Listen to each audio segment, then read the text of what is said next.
No! Which means she's... Almost 8 o'clock. So I'm gonna get on and play some Diablo.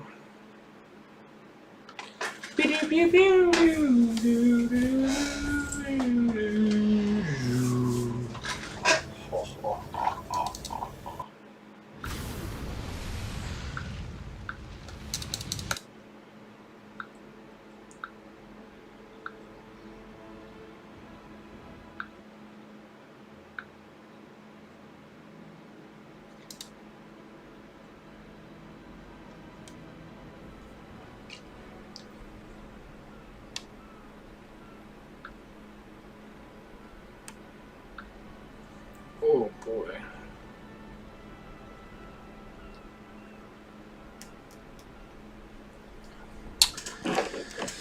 Okay. Guess I can get my headset on. Might as well.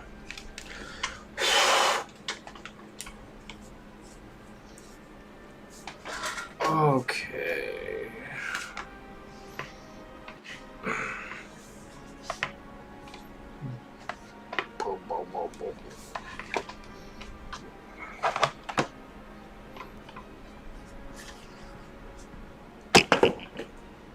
Oh, that works.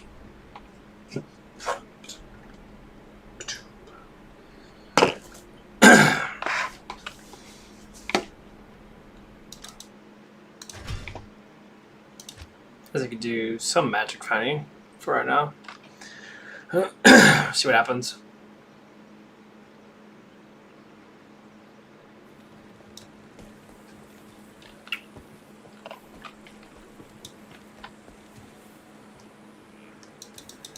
Yes? Yes.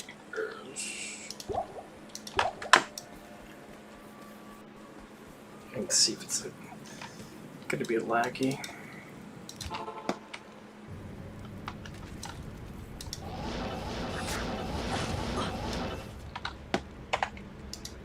So I can't understand why my yeah, it's still laggy.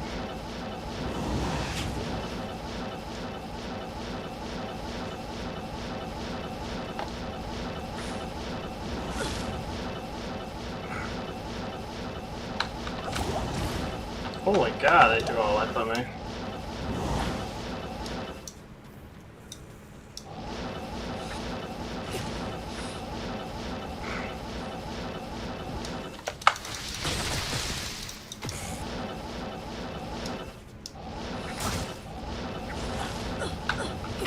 Come on.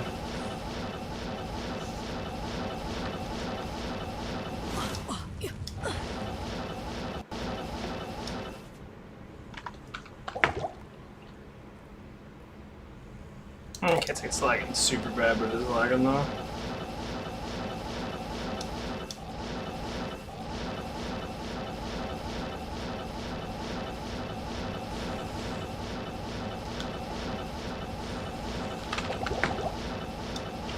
Oh my God, where's his at? I hate when I can't find it right away.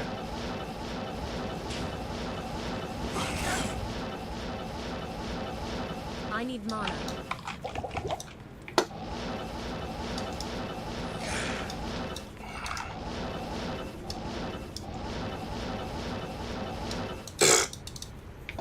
At least I found it. I wasted my damn mana potions. Let's use these.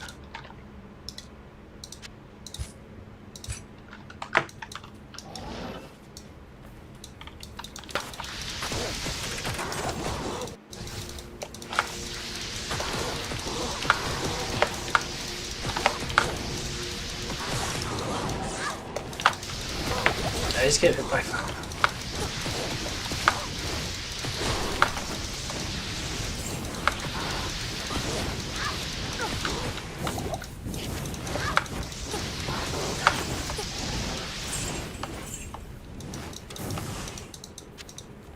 Oh, that leads.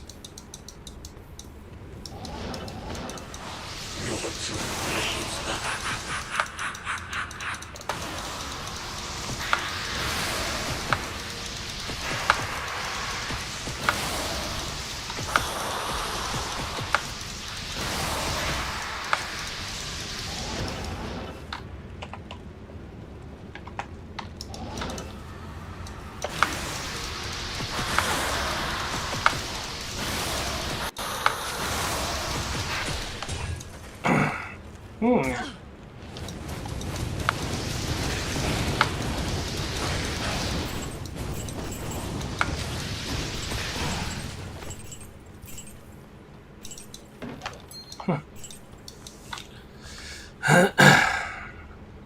Nah, the stream still is lagging.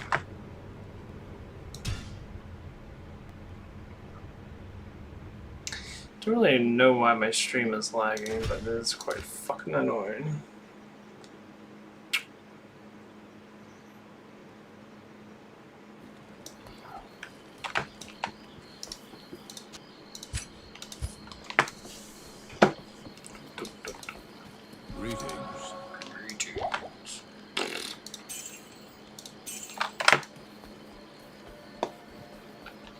I want to get to work tomorrow though.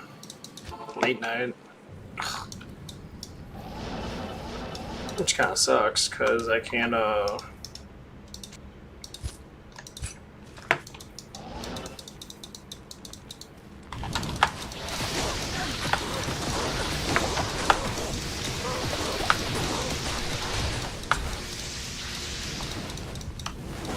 mask.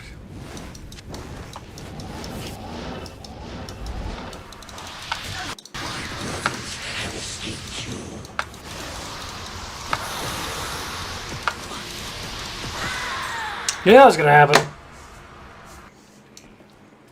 Fucking hate hit recovery is the worst thing for a sorceress. That vitality thing does not do shit. All that excess life is pointless.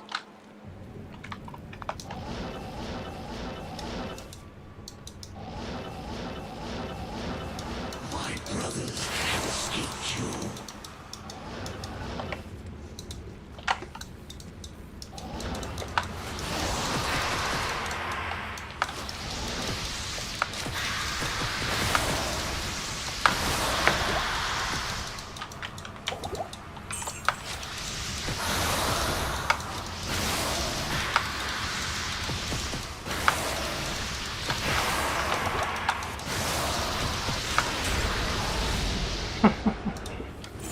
Another fucking bone shield? Why would I need another bone shield? That's so fucking stupid. Whoops. Why in Nightmare mode, a level 60 person, I only find level like barely 20 shit. Maybe better than that one. 50, 52.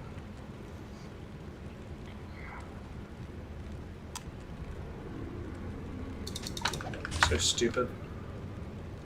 This thing's a piece of shit.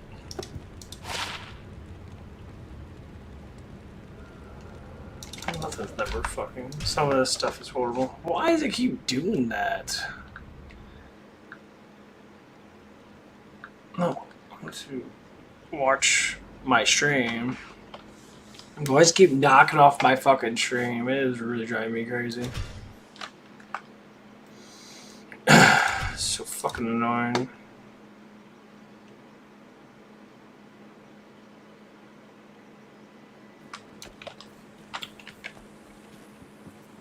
I was supposed to be playing this with my friend, but he kind of stopped playing it, and we haven't played it since. Good day. Which is kind of annoying.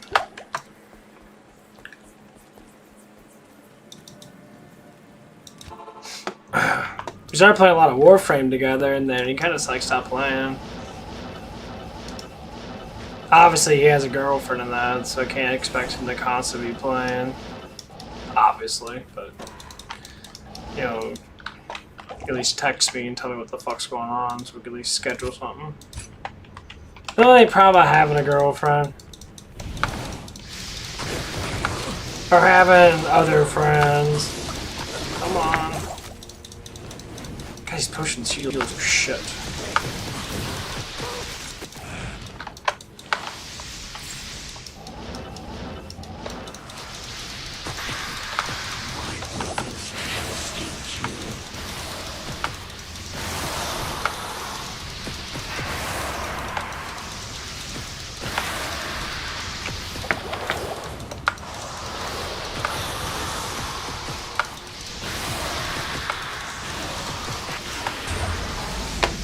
Nothing. Ugh.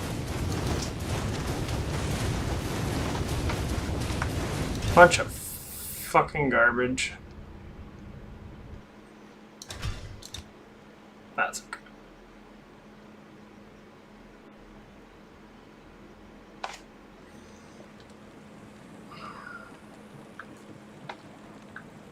I don't know why it doesn't make my shit higher up. It's weird.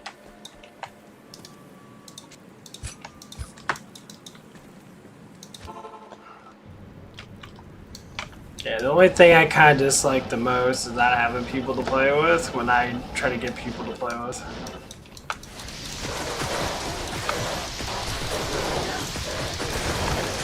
Oh, there, almost got me.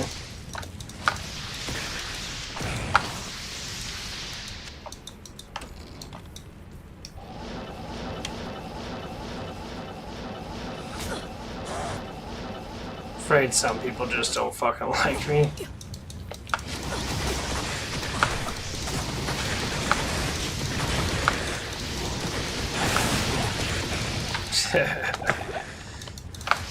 At least that's what it feels like.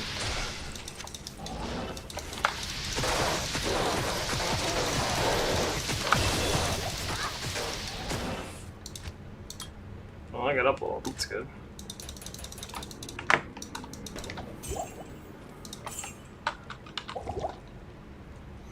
Cool.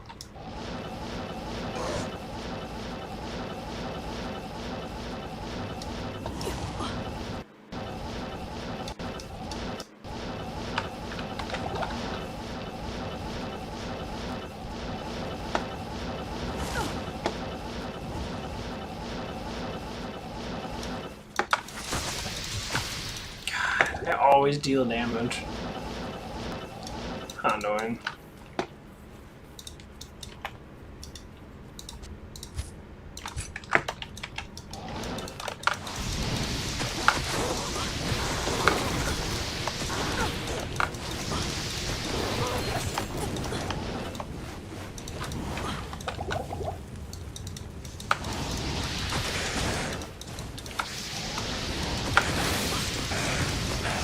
Someone just fucking poisoned me? Really?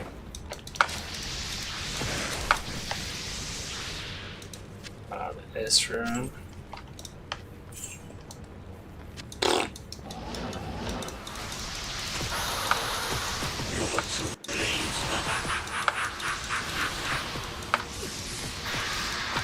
Ah, you're a dick.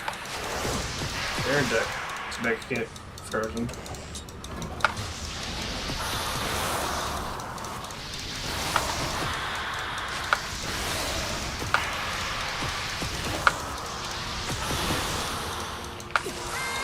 What the fuck just happened there?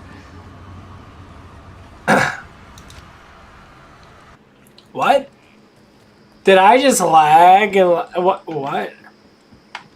Wow, that's pretty fucking crummy there, don't you think, game? Don't you think? You piece of fucking shit, motherfucker, fruity ass motherfucker. Fuck you. My brothers have escaped you.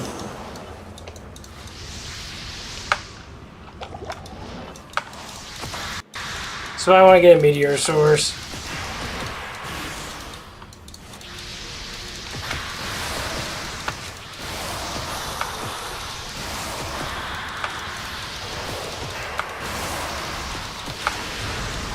God, why am I not finding anything? Come on! Oh, God, so annoying. The fuck, game? Are you serious?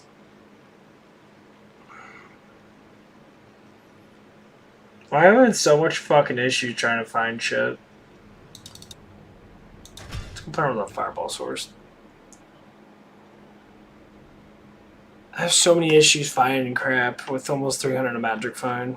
Good day. I expect to at least find something. God forbid. Fucking stupid. Stupid and really fucking annoying.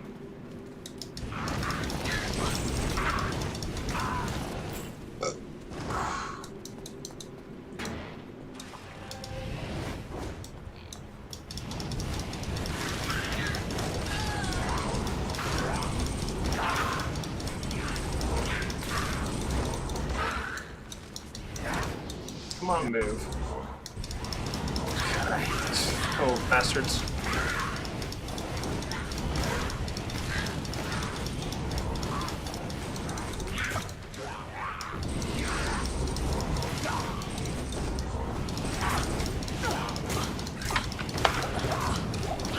Fuck off, you little bitches.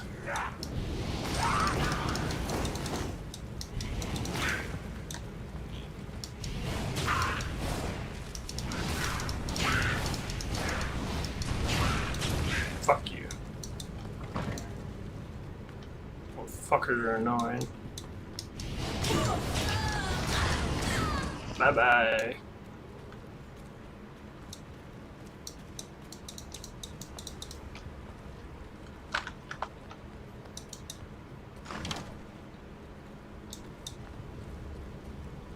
It's pretty damage. It takes so much fucking mana.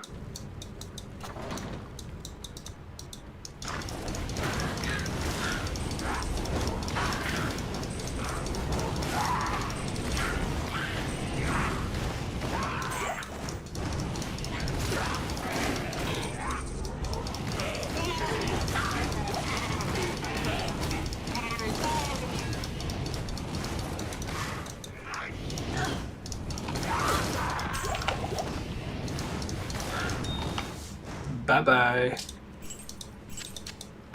I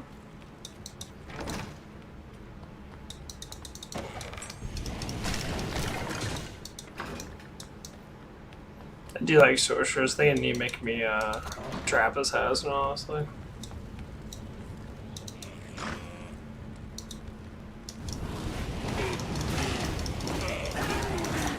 Oh god.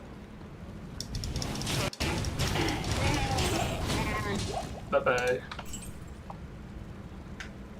What's up?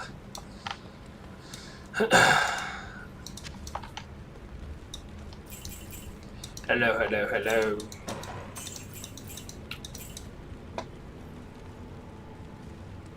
It's not like it too bad.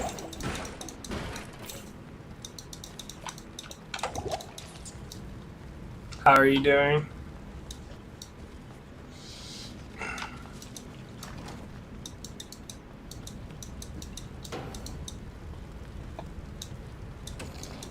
If there was magic here, it's long gone now. It's going good. I mean, I'm streaming, so I'm rather happy. Tomorrow I'm going to be off, or not off, I'm off today. But tomorrow I'm going to be at work.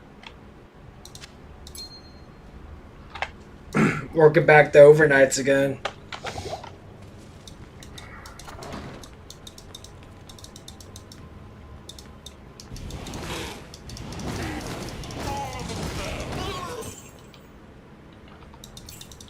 That's good. Well, if you haven't noticed, I got another subscriber. Some person named Real Truth. That may be another person. Maybe it was another person. I don't know.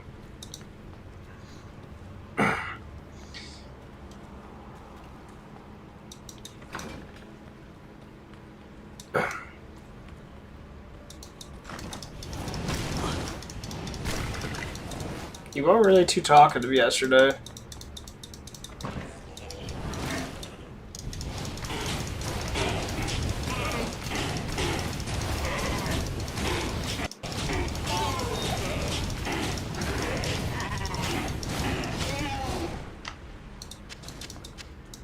Kinda can't blame you.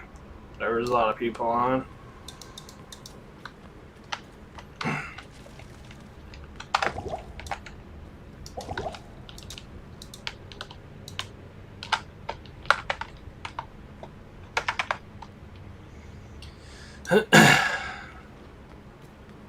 Slowly but surely, I'll get more people to watch me. More or less just like looking at me. At least that's what I've noticed.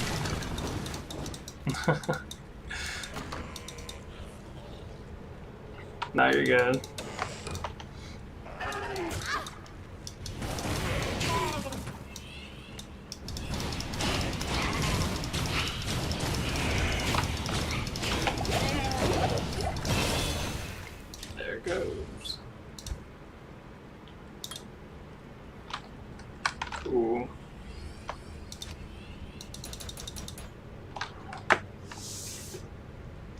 Yeah, you're good.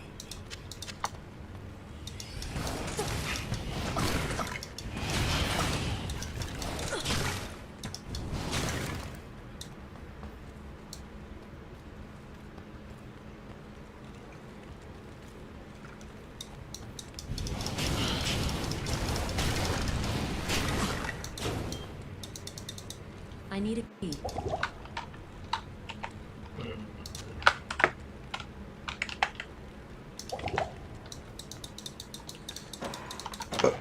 Oh man.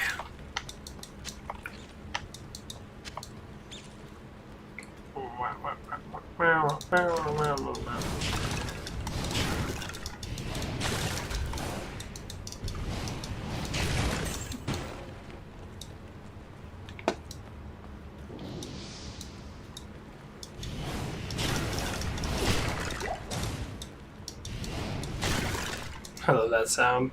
Pile of bones. Oh man.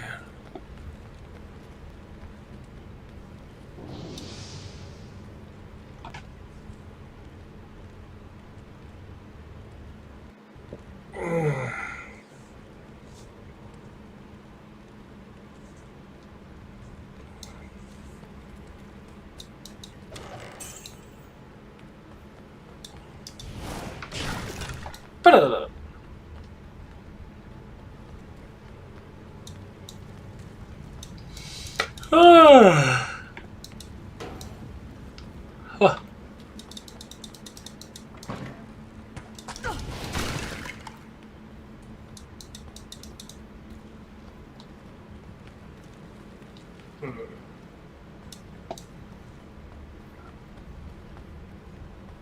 I need a key.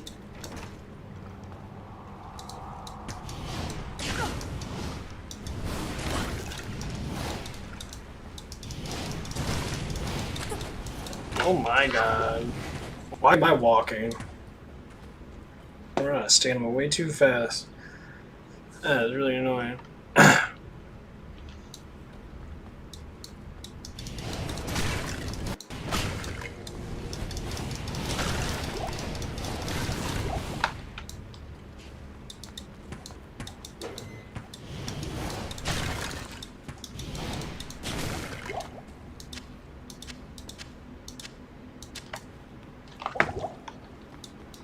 I get some strength. What the fuck damn door you don't touch?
Hmm.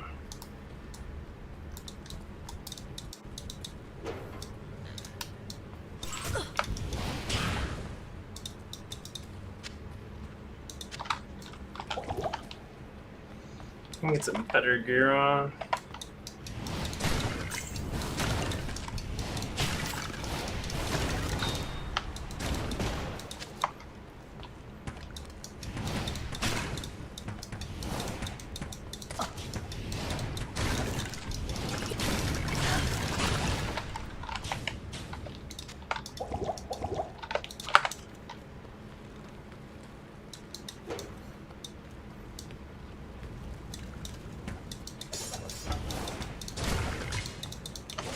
I hate those fucking guys.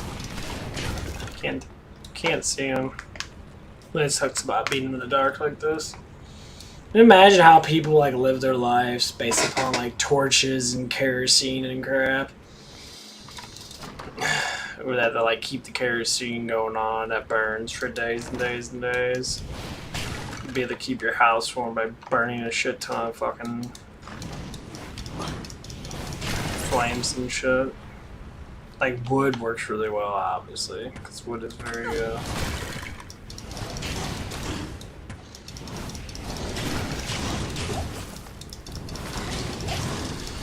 big ass chunk of wood can burn for hours. I just always think about like what it would be like if I lived back then, know the knowledge I know now. Like how like would I change to make my life better? From like not having electricity to have electricity. I need a key. That's like the biggest thing that we all have to think about sometimes. Just to realize, you know, our lives are ridiculously easier than a lot easier, honestly, than what it was back then. Shit, what it was 40 years ago, more or less 20 years ago when I was younger. Things are a lot different when you have cell phones and shit. I need a key. Like, I'm pretty much never on my cell phone.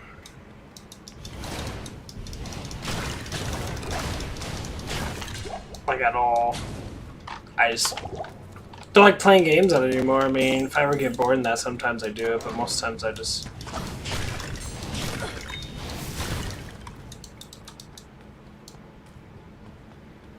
don't care.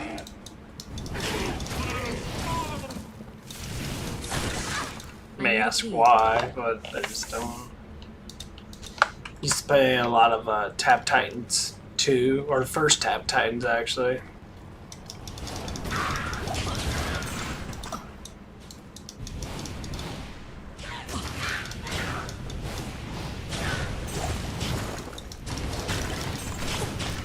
And then, you know, I used to spend quite a bit of money on that game. Just getting used to not spending money, I mean. Just enjoy what you have. There's so much crap you can play. And being a streamer is actually kind of nice because it keeps me preoccupied where I don't spend much money. I could do photoshopping and get my editing up and try to practice that stuff and start creating videos I want to create, but as of right now, streaming is what I want to do right now.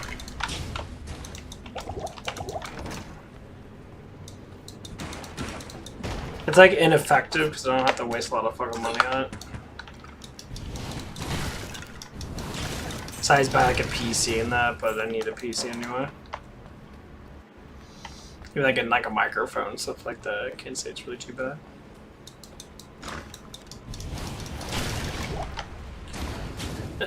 Is that even about what I talk about or even what I'm playing? I noticed that people just enjoy the company. People that don't have a lot of friends and that, or just don't like to be socially, you know, bound by the way society is. And I can't blame them, because society, people are just weird. People act weird. They're constantly like wanting to be this. It's like a bar person, a bar jockey compared to like a D&D player. What's the difference? Well, a D&D player has more of a more exciting thing, like a bar jockey or someone goes to the bar all the time, like every weekend to see people. They don't really do much of anything. But people always say, I always get to hear this from my dad. He always one that tells me this. He's like, I go to a bar having a couple beers, nothing wrong with that. Well, yeah, if I enjoy it, but if I'm playing video games online and I'm having beer and I'm having friends I'm socializing with, what's the difference? I'm still socializing. I just don't go anywhere. I stay inside the comfort of my home, so more or less likely there's chances that I might end up meeting someone I'll enjoy, play video games with, and that's kind of like the whole point.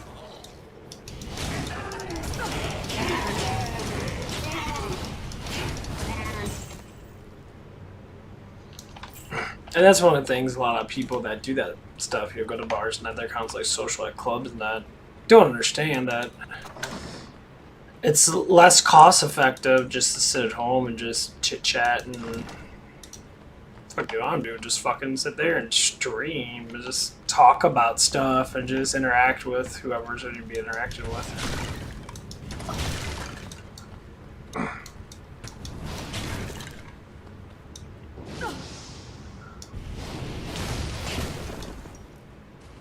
It's like, as everybody else, this is the new life. So then you start seeing people interacting more, online more.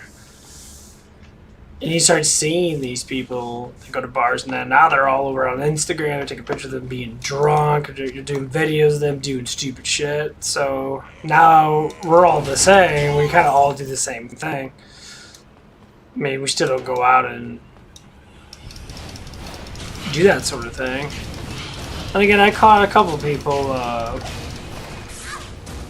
there's a couple of WoW players, I'd say this is a while ago, about 4 years ago, or 2015 or something like that. It was quite a few years ago. These guys were just sitting there talking about WoW. They were at Hot Shots. They were just sitting there talking, and they had a meeting together with like 4 or 5 other WoW players.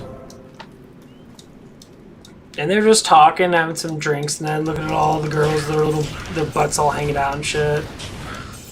Obviously being perverts about it, but, whatever.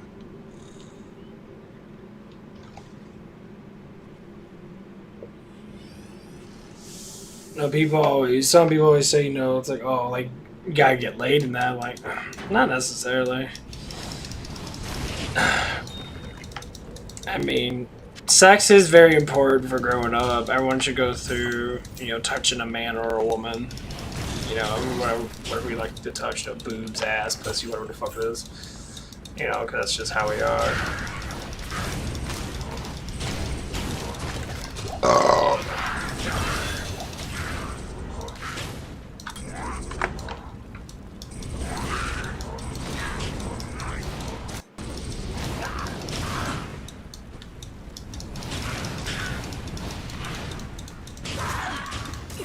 But some people are more pure-hearted. They don't, go through that stuff super fast.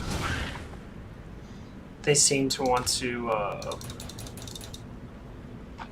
be different, explore different things,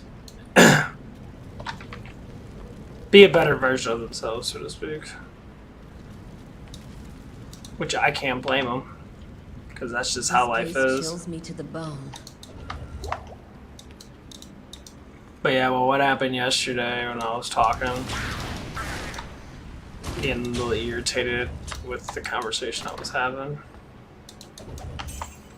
about attraction and that, and it's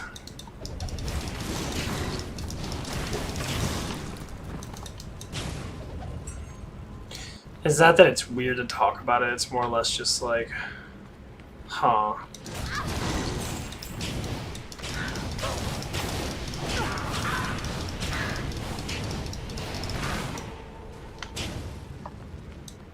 Because when I look at attraction,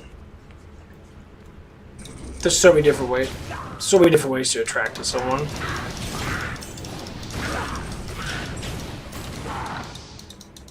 So like the way I see it now is that like I was watching this one, it was a sex cam, and she was the prettiest girl. But she had good qualities, as in, her body looked good and she had, nice boobs and that. So I was looking at her face wasn't my idea of a face that I would like to look at. So the way I see it is, I mean, if you're a body shaming person, you shame people because they're fat, which is obviously what some people do. Because some people are never fat. Some people never will be fat. But people body shame people.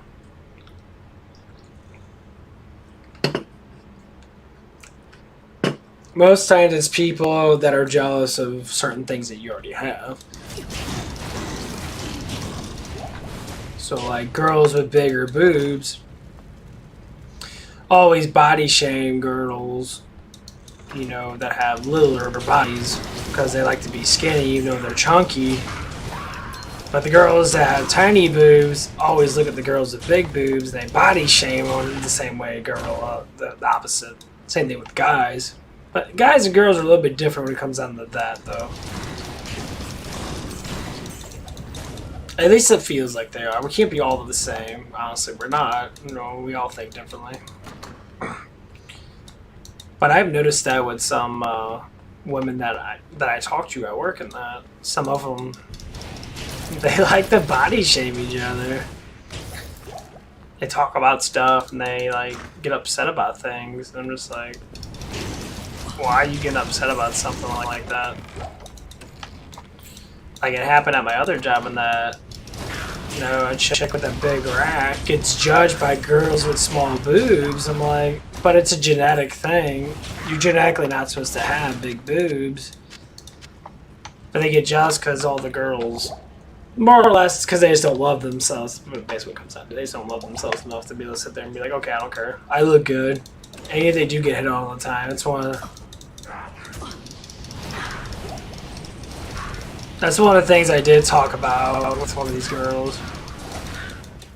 She was the girl I was screwing around with. She got jealous because I was talking to her. I can't carry anymore. And the first thing she said, well, you're talking to her because she has big boobs. I'm like, yeah, I do. I mean, her boobs are big, but like, it's not why I'm talking to her, obviously. I mean, they're big, but like, there's things, quality about that person I was liking on that I liked better. You know, like she had a better looking face. She had more of a unique body type that I liked.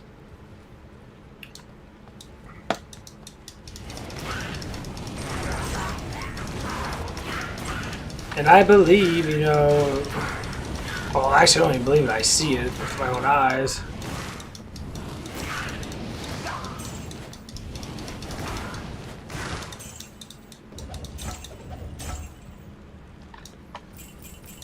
And it's like, there's a lot of people out there that are like that. Like guys body shaming guys, be like, oh, look at that, you know, he's got muscles, that so he must get more attraction. Some people actually believe that. And I find it kind of funny. Because the girl at Taco Bell that had a boyfriend and that, she told me that's what her boyfriend was assuming. And I said, why would he be assuming that? Why does it even matter? It's like, well, that's what he thinks. He thinks if he gets more money and gets more money, that he gets ripped, and that I'm gonna like him more.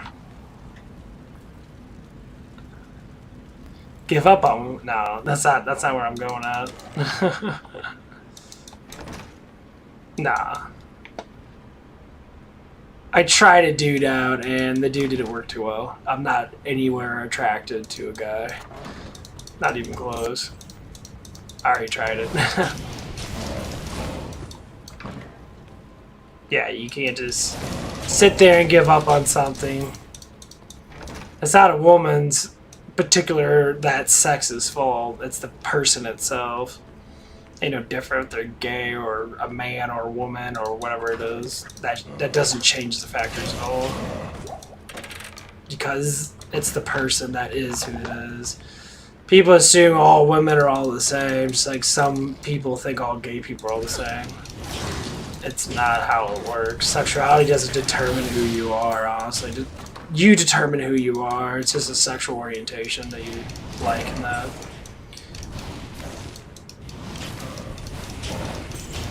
I don't need to look at it from a personal or a person's perspective, individually. You know, we all want something, but we all look at it in a different way. That's why we have, you know, the stuff that we deal with, you know.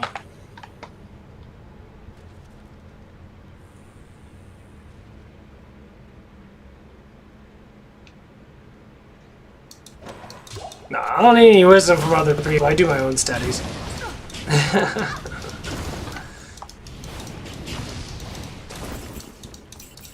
I do my own research. It's locked.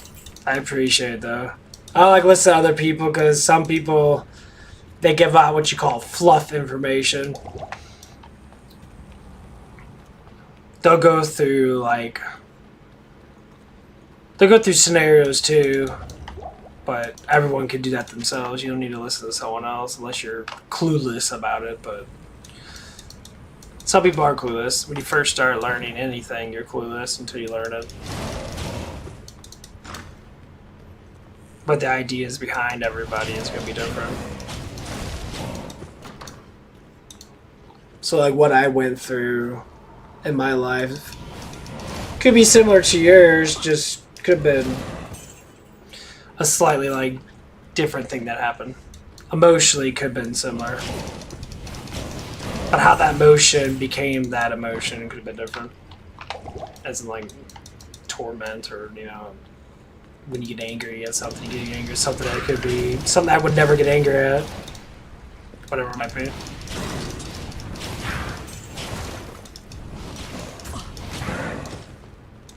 I try to keep it as real as possible. Well, I listen to some people on YouTube and that they're quite fucking hilarious. Like I listen to these listen to these gurus that talk about dating and that. And they're always like, oh, you know, they're all catch lines. Everyone's just trying to make money. It's just all catch lines. They're trying to pull you in and say, oh, there's 5 things that girls always like. And I listen to them just to see what they say, and it's complete garbage. It's like, what are you talking about? It's like, everyone's different. You can't, like, coexist everyone the same. It's just not how it works.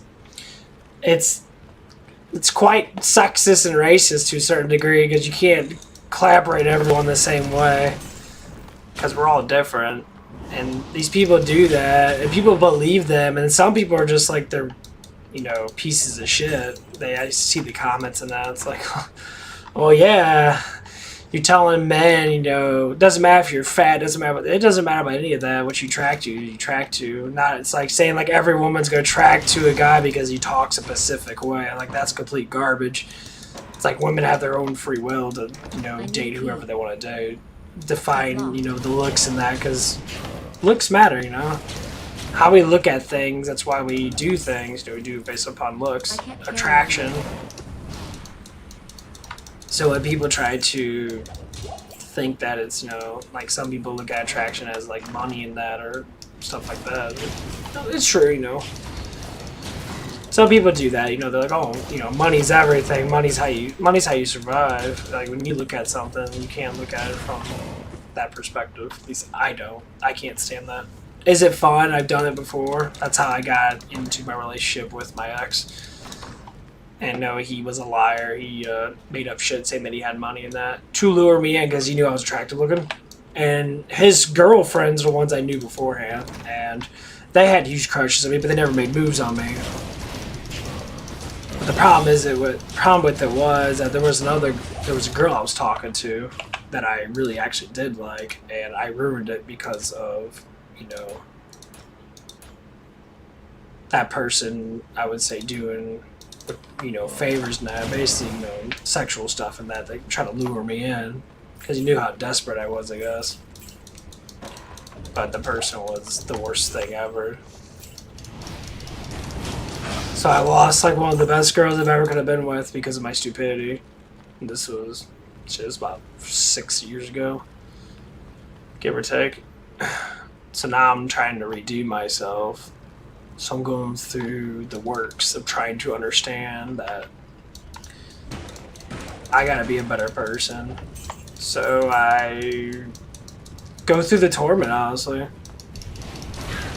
I work at fast food. I do drive through quite a bit, so I always see beautiful women, and it's kind of torment, you know. It's like sit there and like I feel like they're attracted to me. I see the smiles and that. I see how they like want to talk and that, or certain things that, and like sometimes you gotta go through that torment to learn something, and I've learned a lot. You know, it's becoming a kind of obviously easy to learn what I'm learning. So I try to adapt myself to that. You know, it's very heavy and massively annoying. Especially when the people have relationships in that. I have no idea what that is.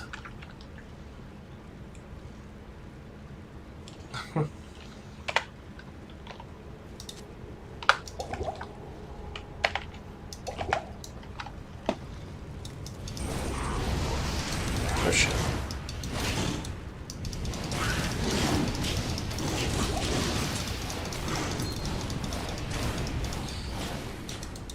Like I said before, I'm pretty okay with my own personal research in that. I got at least a decade worth of research, Has fallen. and I talk to people and pretty much do the group thing anyway. Because I like listen to people and learn from them. Just random people, just ask specific questions and that.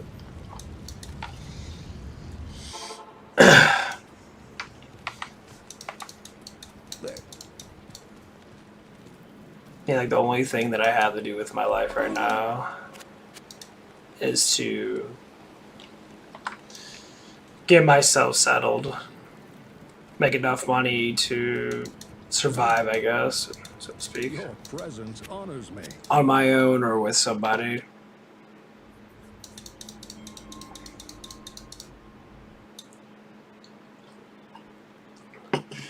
Because the mentals I've been through. Good day.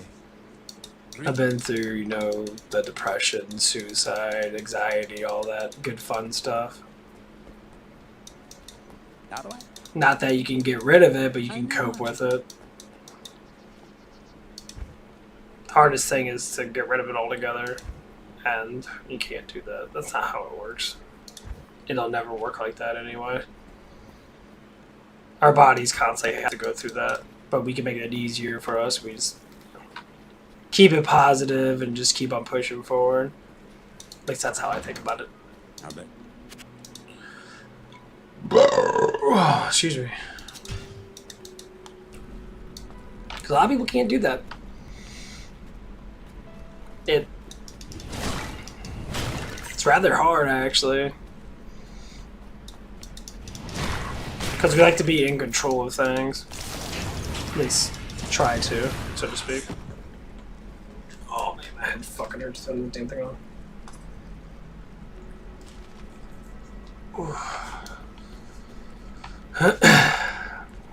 And it's kind of one of the reasons why I stream so often, actually, to tell you the truth.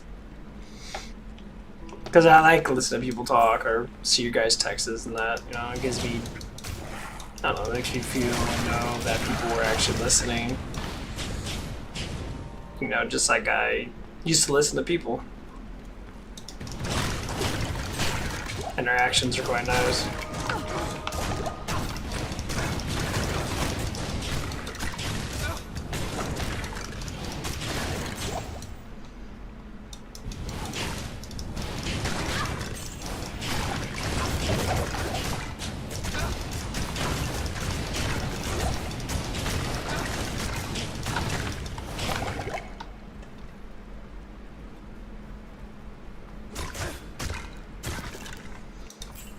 Yeah. I appreciate it, but I don't like I said, I don't like talking to, hearing from other people about the things that I already know, for the most part. I don't like when people play mind games and shit, too. I'm not a big mind game person.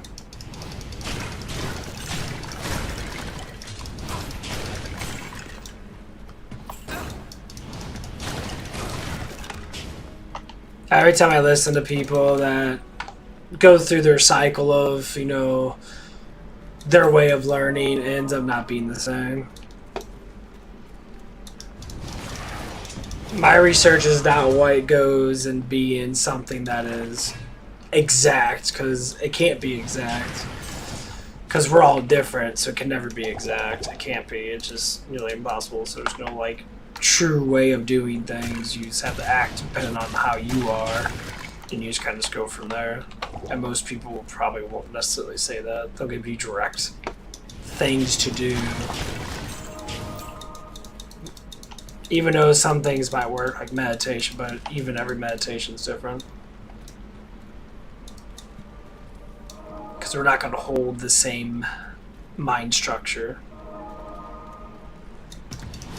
Even though we're humans, we're all the same like species in that, but it doesn't mean that we're all the same mentally, spiritually, you know, stuff like that. It's like what you might think. I might think it's right, but I might not think exactly how the way you think about what is right. It might be slightly different. And that's the biggest problem to listen to some of these people. They're so direct, and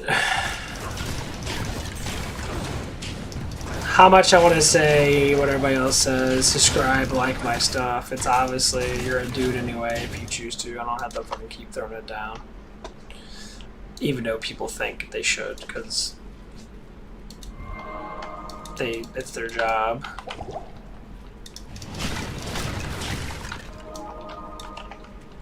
Believe it or not, there's so many people out there that do clickbait and stuff like that.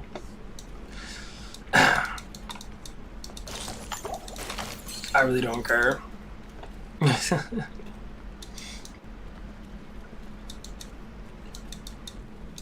It's just like some YouTubers I listen to in that,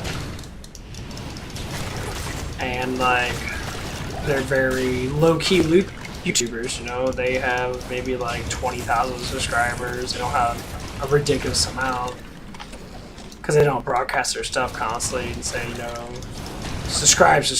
I mean, people watch it, they subscribe because they like it, not to be told constantly what to do. That's kind of the thing that's annoying. Even though it's just a reference, because some people just don't realize that they're watching a video. They're like, oh, I'll just watch it. They don't think about liking it, even though that helps a lot.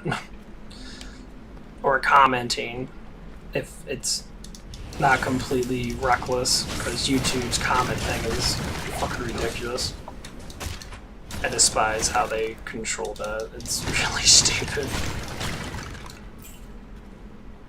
YouTube's becoming too kid-friendly, even though there's more adults that watch adult stuff on here. I mean, even most kids watch adult stuff. And some of these videos are just of people talking, like PewDiePie, for instance. PewDiePie makes up just random-ass videos. He doesn't even have to try anymore. He barely puts any effort in his videos, really. You can just tell that he doesn't. He's getting tired of doing it. You can only be number one for so long before you start to break, and then someone else takes over.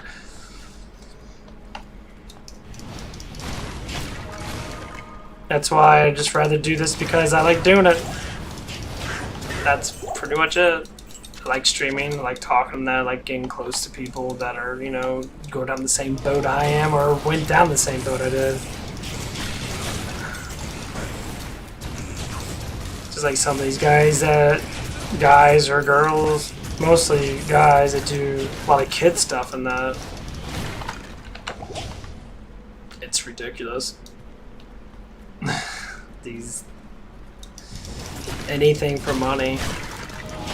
It's fine, money's good, survival's great, but you have to be a little real with yourself. Is that the way you want it? Truly the way you want it? If that's all you care about, then yeah, that's gonna happen anyway.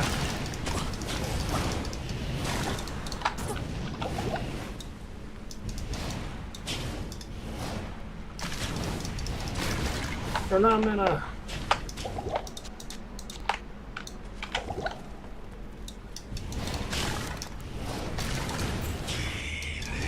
Really?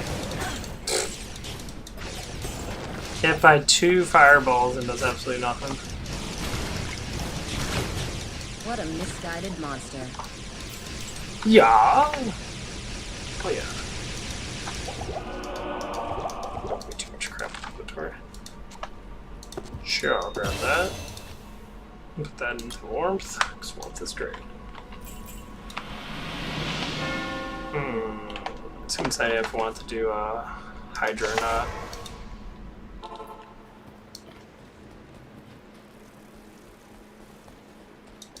Blessings to you. That. Almost level 16, that's good. I like that. But anyway, I'll tell you a story about, I talked to this one guy, and this one guy,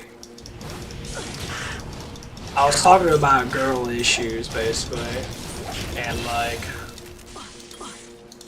he was telling me, you know, about women and that, and he's just saying, like, okay, you know, the reason why some women don't like, you know, guys and that, certain kind of guys, like, because they feel like they have to use them for something. Because the girl I was talking to, she was,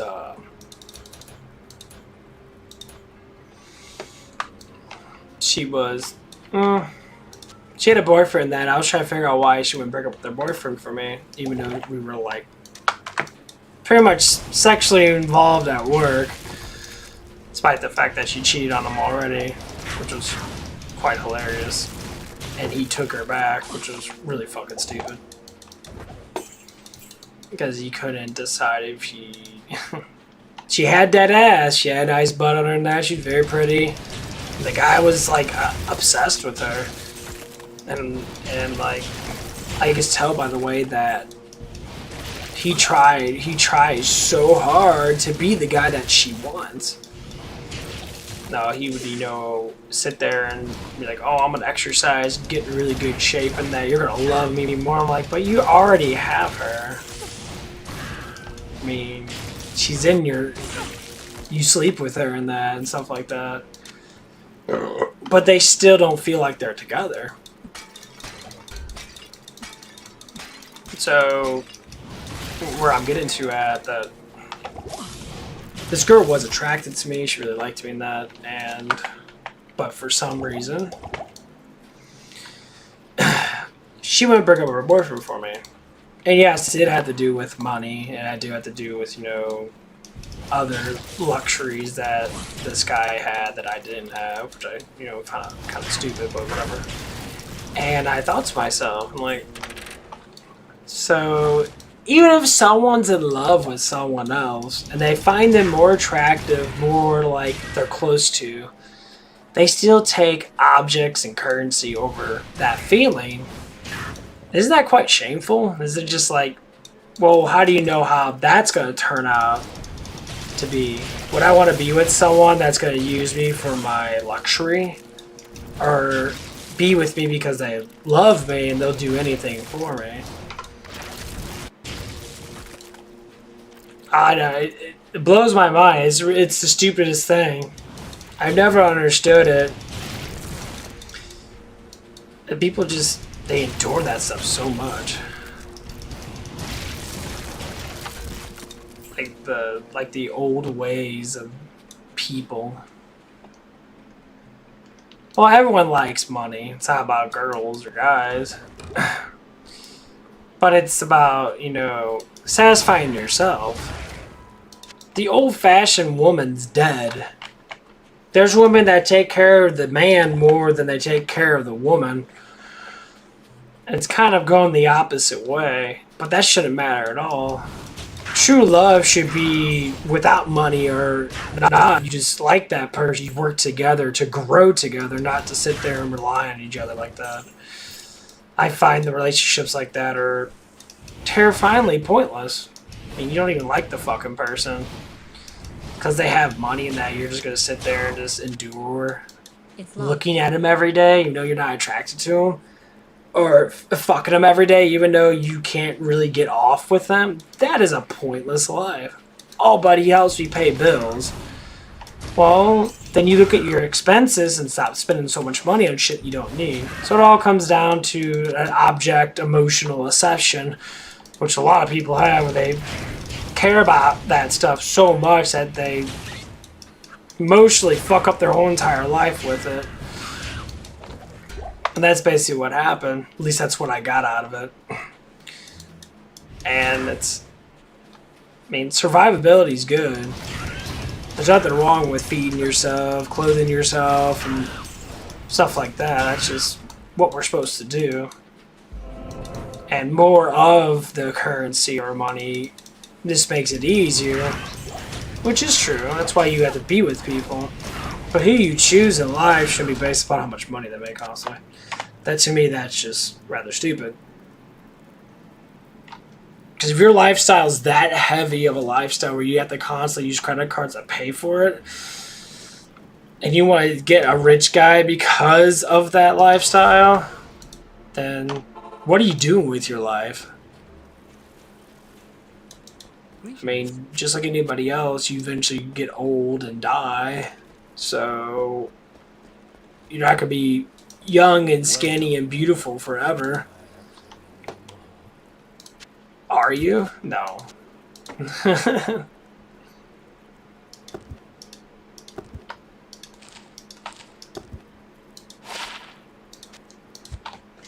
That's what I always find kind of funny. That women or men, they honestly think that stuff.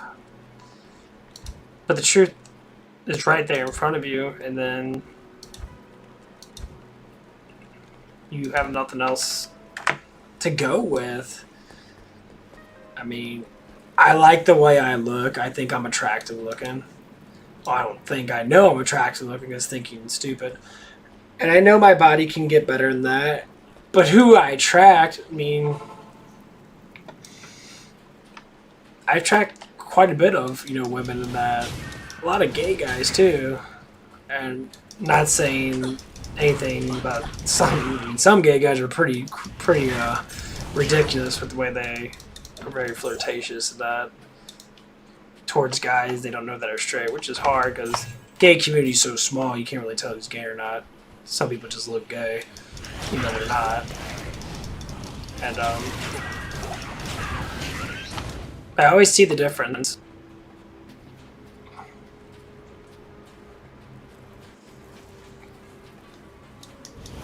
Like the difference between gays and say straight girls and gay guys and straight girls. Things that would be attracted to me, or people that would be attracted to me. Can't say things. That's stupid, but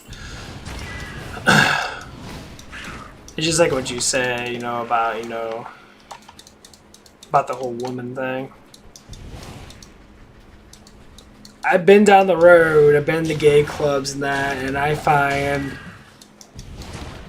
that certain culture of gay people are very, very, very sexual. They definitely push buttons very heavily. Some of you think everyone's gay. So,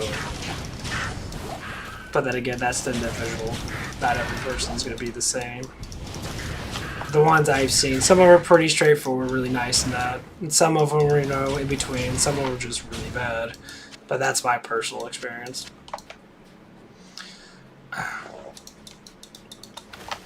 But like, if I went to a club with a whole bunch of women in that, obviously I would see all different kinds of, the same thing, pretty much.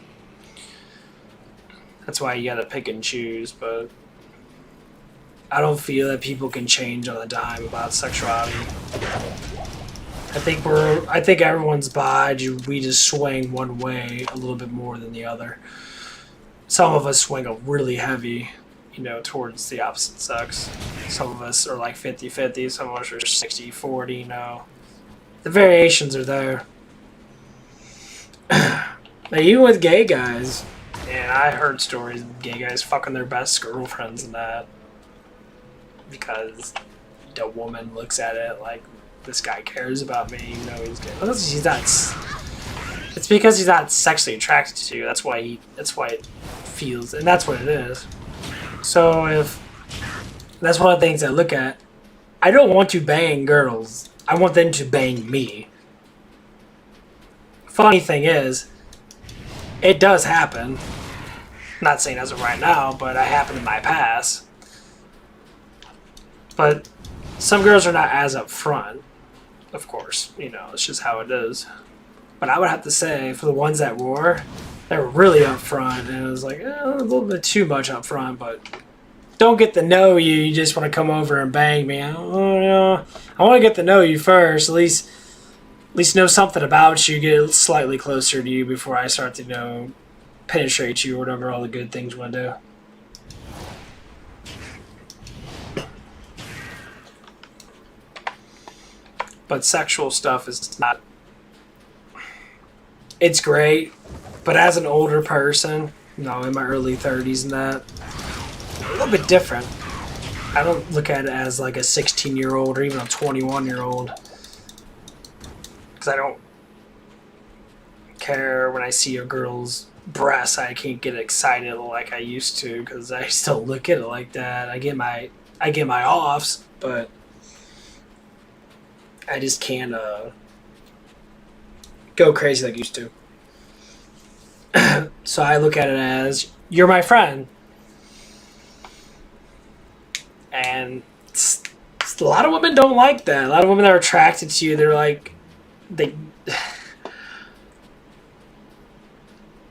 it's just like being, I did the gay thing, so I know how it is to be a gay guy towards a woman, because I've seen it all the time when I was dating that guy.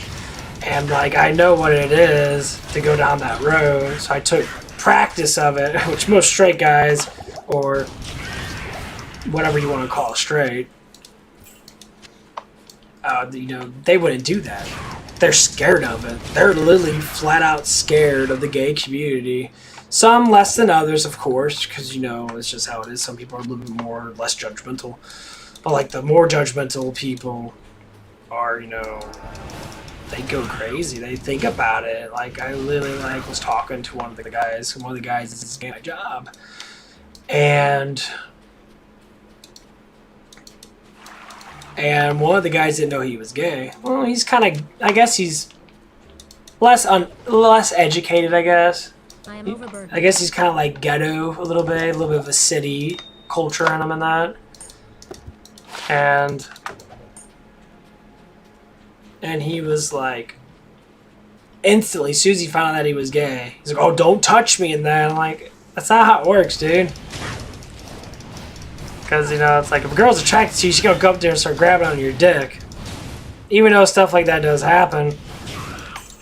But he, inside, I said, just, like I said, dude, it's fine. It's like, you're the one thinking it. You're the one assuming it. He's not going to do anything like that. Once again, when people start getting that idea in their head, they start to think it, and then they start to believe it. Once you start believing something, you get angry over every little thing that happens. And that's the psychological effect of humans and how the way we act. And that's one of the things that I base my enormous amount of research on, because I see it all the time. Just like little things like saying a word, like if you're gay and someone calls you a queer, you just instantly start thinking it's massively racist. But queer and gay kind of mean the same thing. It means that you're a bisexual.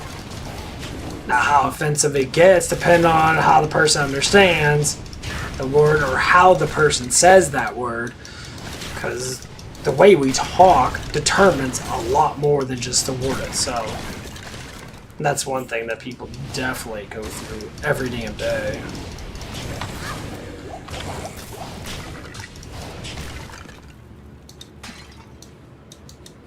And it can get pretty serious.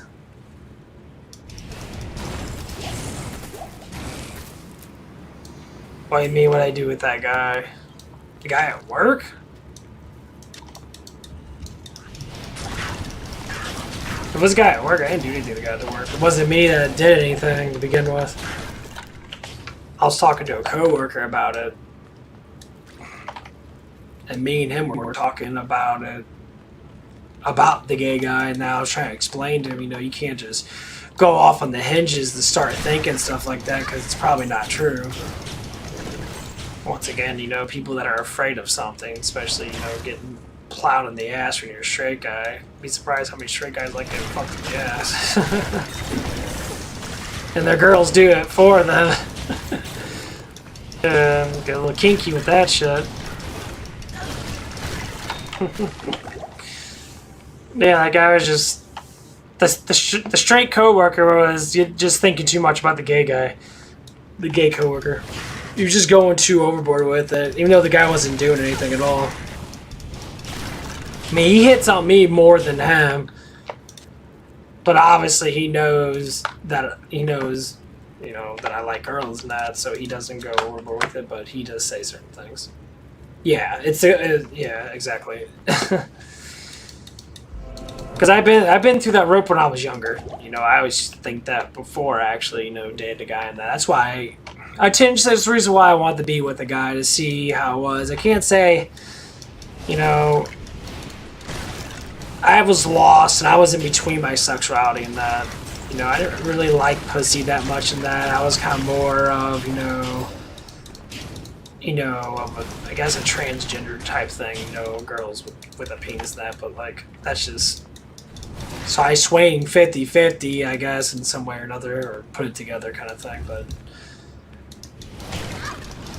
like with me, I never interact with a woman all the way, so I just don't know.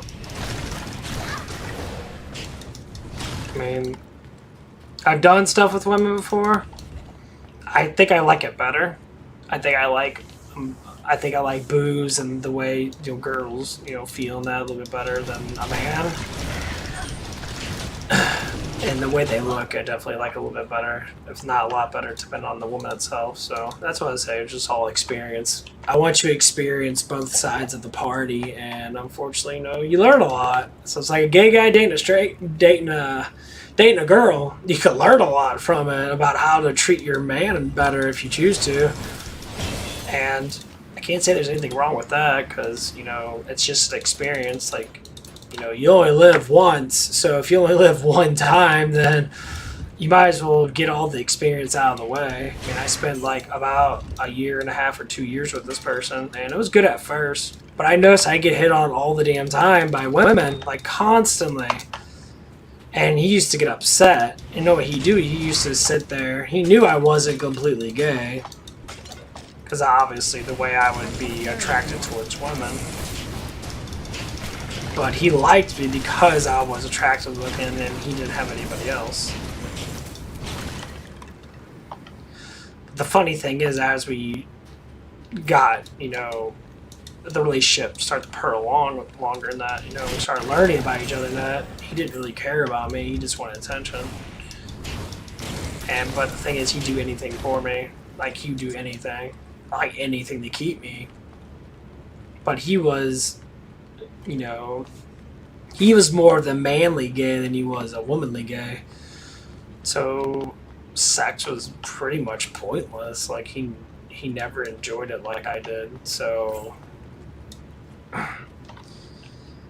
and that's basically what kind of grew us apart, because he wanted to do me and I didn't like it. I wasn't too crazy about it.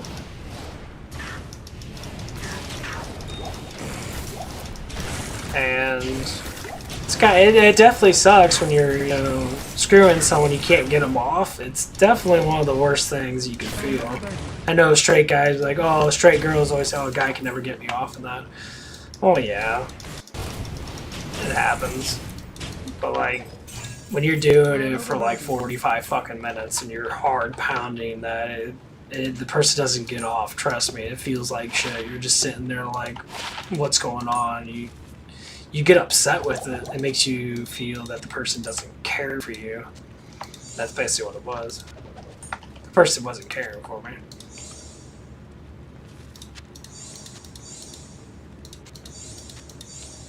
Yeah, it's a shitty feeling. And like, this person would literally, I told him,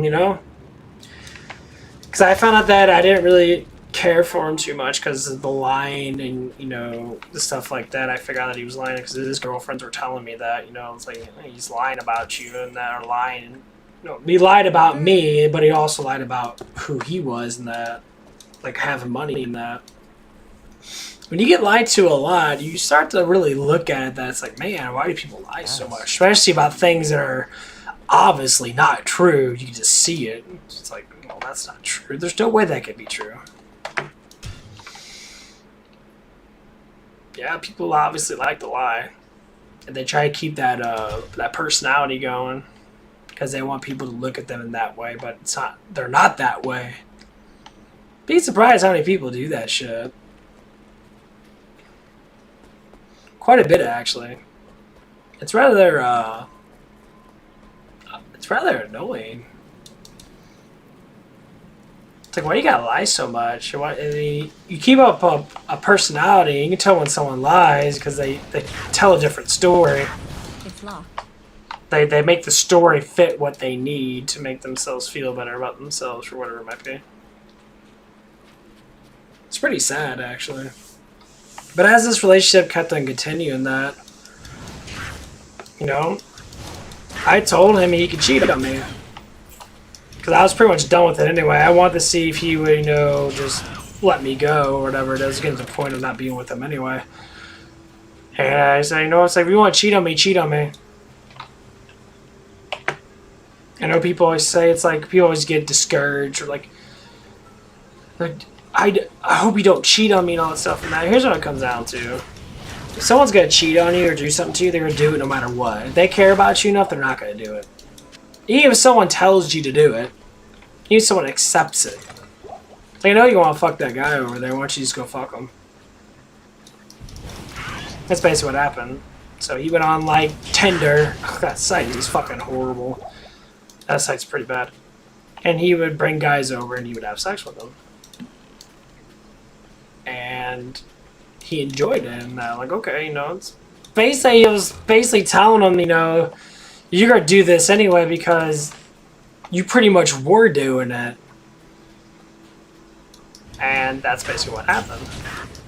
So as he continued doing that, he was keep on assuming, then after a while in that, the house that he was living in was his, you know, it was his adopted, this is how the story really got confusing.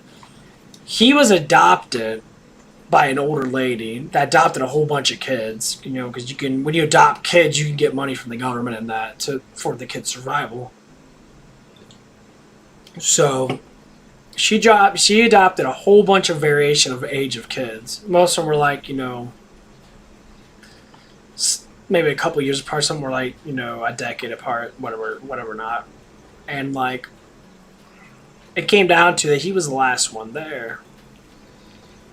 And he kept mentioning that was his grandmother and not his mom. They weren't actually blood related at all. They just had the same last name because that's what adoption, you know, you get it. And eventually came down to that he was lying about every little thing in his life. Everything. I mean, would you want to be with someone that lies to you about everything? And I eventually started putting it together after, I say it took me about a month or so to really understand it after the year. But I dealt with it because I want to see if he would tell me the truth. Because the biggest thing of redeeming yourself is to tell the person the truth. Tell them how you actually feel, not just hide it and lie about it. He never did. Even if I flat out said, it's like, I know you're lying, that I see that stuff. He'll literally try to make up excuses for what was going on. I'm like, why don't you just tell the truth? And even his girlfriends were telling him that. And like, they kept telling him, why don't you tell him the truth? Stop lying to him and that about it. He's a good person, whatever it might be. You know, I was an alright person. I had anger issues and that. But, you know, who doesn't get mad at shit? But that was the old me. The new me is definitely not as angry as it used to be. And, that's basically what it came down to. It was, he never told the truth. So anyway, like, we were living with his mom, his adopted mom, and eventually it got foreclosed on. So they ended up having to sell the house because they couldn't keep up with rent or whatever not. Because that guy, my ex, was embezzling money with everybody. He's pulling out loans from everything he could to keep up with this image that he had. And the lies. That's how I learned about if someone lies, I can tell how they lie. Because, you know, when you deal with it like that, you could just see when people talk too good about themselves constantly without saying anything wrong about themselves, more or less they're probably lying, or they're just being too positive about themselves. And most times positive people, say like myself, I tell them that I do stuff wrong. Because I already know who I am. I trust myself to, you know, be more civil, so to speak. So we ended up moving out in that into another guy that he was fucking around with. I used to fuck around with. This dude hated me. And then eventually came down to that he didn't want me there anymore, so I ended up moving back in with my parents. And then whatever happened after that, you know, it's kind of just like dealt with shit. And then like about 2 years later, the girl that I was talking to before I was with that person, that I wish I didn't lose. It was definitely something. She was a wonderful woman. The only problem was she was so busy because she had her career was taken off and that, so she had no time to really do anything with me, honestly. But I ended up like trying to get a hold of her again, and she fucking hated me, and I didn't blame her for it, honestly. But I did tell her, you know, my side of the story. And I also say, you know, stuff that she could have done with me that would have prolonged our relationship more. One of the thing is, she never really saw me. She was always busy or whatever might have been. And so that's all it was. It was really just because of attention. And this girl never gave me a lot of attention, even though she liked me. So the moral of the story is when you want to be with someone, you give them affection. I mean, some more than others. Obviously, I was more affectionate than I am now. I mean, people give me attention. I take it, you know, when they give it to me, not when I want it, kind of a thing. You can't always get it. I mean, it's like someone texts you. You can't always, you know, have someone text you back right on the dot. Because I used to be like that. I used to be bad. I used to be really bad. Like, I would be having anxiety and having, like, thoughts going through your head that think that you know something when you don't. And you make yourself believe that something. It is nerve-wracking. It destroys your life. And it must have been how I saw life in that when I was younger than that. Maybe my parents or maybe people around me, I saw it in that way. I was scared of myself. Well, no, I'm not. You know, I love myself. I'm pushing back. I'm learning who I want to be, and I adapt myself as much as I can. You know, I'm working, making money in that. I've been working for the last like 3 months now because pandemic bullshit. You know, stuff that people freak out about anyway. Doesn't matter what it is. And like, now I'm feeling better about myself. And now I'm ready to go out and hopefully date again. You know, get me into this. Hopefully find someone I can just cherish life with for the next 60, 70 years. Just be fucking done with it. You know, I'm not too keen on being with multiple women and that. I'd rather not, honestly. I'd rather just be with someone and be done with it. You know, when you fall in love, you fall in love. Meaning what love is exactly what it is. It's companionship, being together with someone, understanding both sides, and never disagreeing with the person because they all have their own different ways of dealing with life. So it's like relationships, some people don't understand that it's never like one person controls everything. No, you gotta balance. That's why I learned like emotions. It's about balance. It's about balancing out, you know. But the more knowledge you gain about life, the funny thing is, the more you start to understand the balance, and then you start to grow with that balance. But you have to understand the balance first. So like balance for me would be accepting things for what they are. Easiest way to put it, you know. Accepting things for what they are, because you can't change the factors of another person. You can change the factors of yourself. It's a personal thing. So if someone says, you know, that flavor of soda is gross, and you're like, that flavor of soda is good, you can't convince that other person that the flavor of soda is good because they're not like you, they're different than you. So that's kind of one of the I guess that's a little bit of a more difficult thing by taste, but it's one of the things you can go by. To structure your life by that, you know, you ain't gonna be the same as me, but it doesn't mean we can't coexist to say that that soda's okay together. That's what a relationship is. You know, you may not like playing video games with me, but you'll play them with me, and then to say you might like it, eventually certain games might pique your interest more than other. So say like if my girlfriend or whatever supposedly wants to play Diablo 2 with me. She finds certain characters are...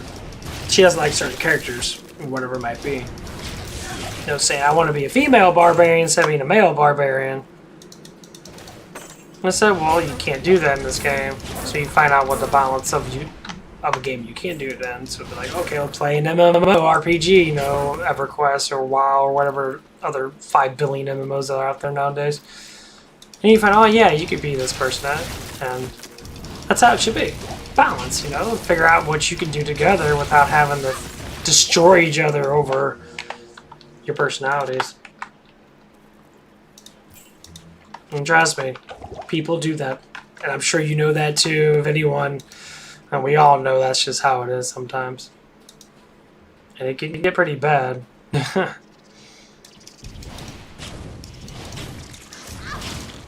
mean, that's I used to think about, you know, there was this one girl I dated online. Her name was Kayla. She was beautiful, a very, very sexy woman. And like, I never knew what to do for her. So I end up buying her a little silver heart with a little bit of a diamond on there. And diamonds are expensive as fuck. And like, it came down to that she appreciated it, but it didn't feel like she appreciated it enough, so to speak. More level. Yay. But I could tell that she was excited that, especially when I helped her out because she was going through a rough time, and I ended up mailing her like $300-400 and that to help her out. And she was super appreciative. She never said anything about it in that, but when it came down to it, was it the right thing to do? In my version, yes, it was the right thing to do because I never look at money like I do now. I say money is for the individual to keep for themselves than it is for someone to give it to you. Unless it's worthy of the given. So, if it's entertainment you get from a person, obviously entertainment costs money. You know, it's just like me streaming, it's costing time for me to stream. So people, when I give me money, that's up to them to do it or not. If they enjoy the stream or enjoy what I'm talking about or like the way I look or whatever it is that promotes you to think that you should give. Because it happens all the time when I'm working drive-thru at my job. Sometimes I get a lot of money. Sometimes, I mean, I got over $20-some worth of tips before. And one day, people just throw money at me. Because they understand that my job was hard and that they were being appreciative. And, you know, sometimes I'll get girls that do because they think I'm attractive looking. So they give me tips based upon that. You know, all the different things that might have happened. And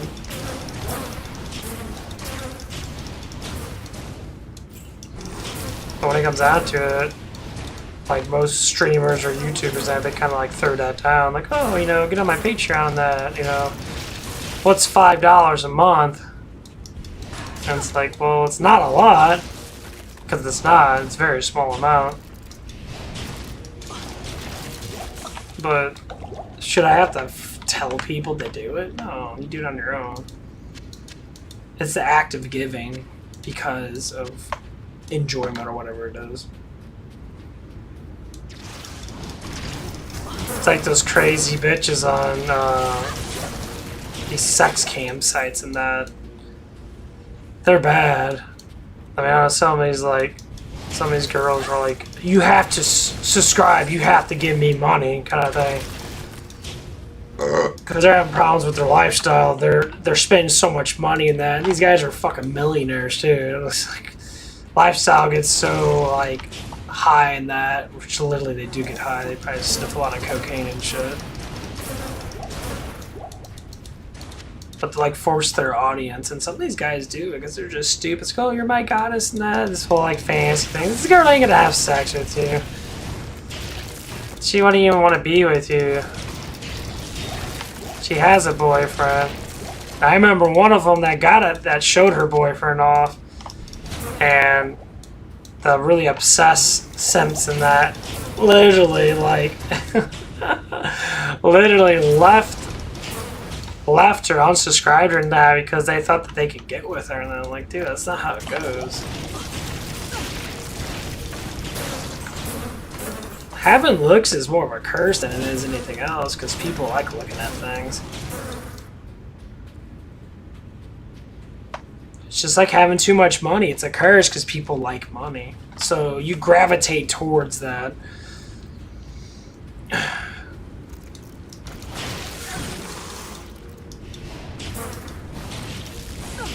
And it's quite sad too.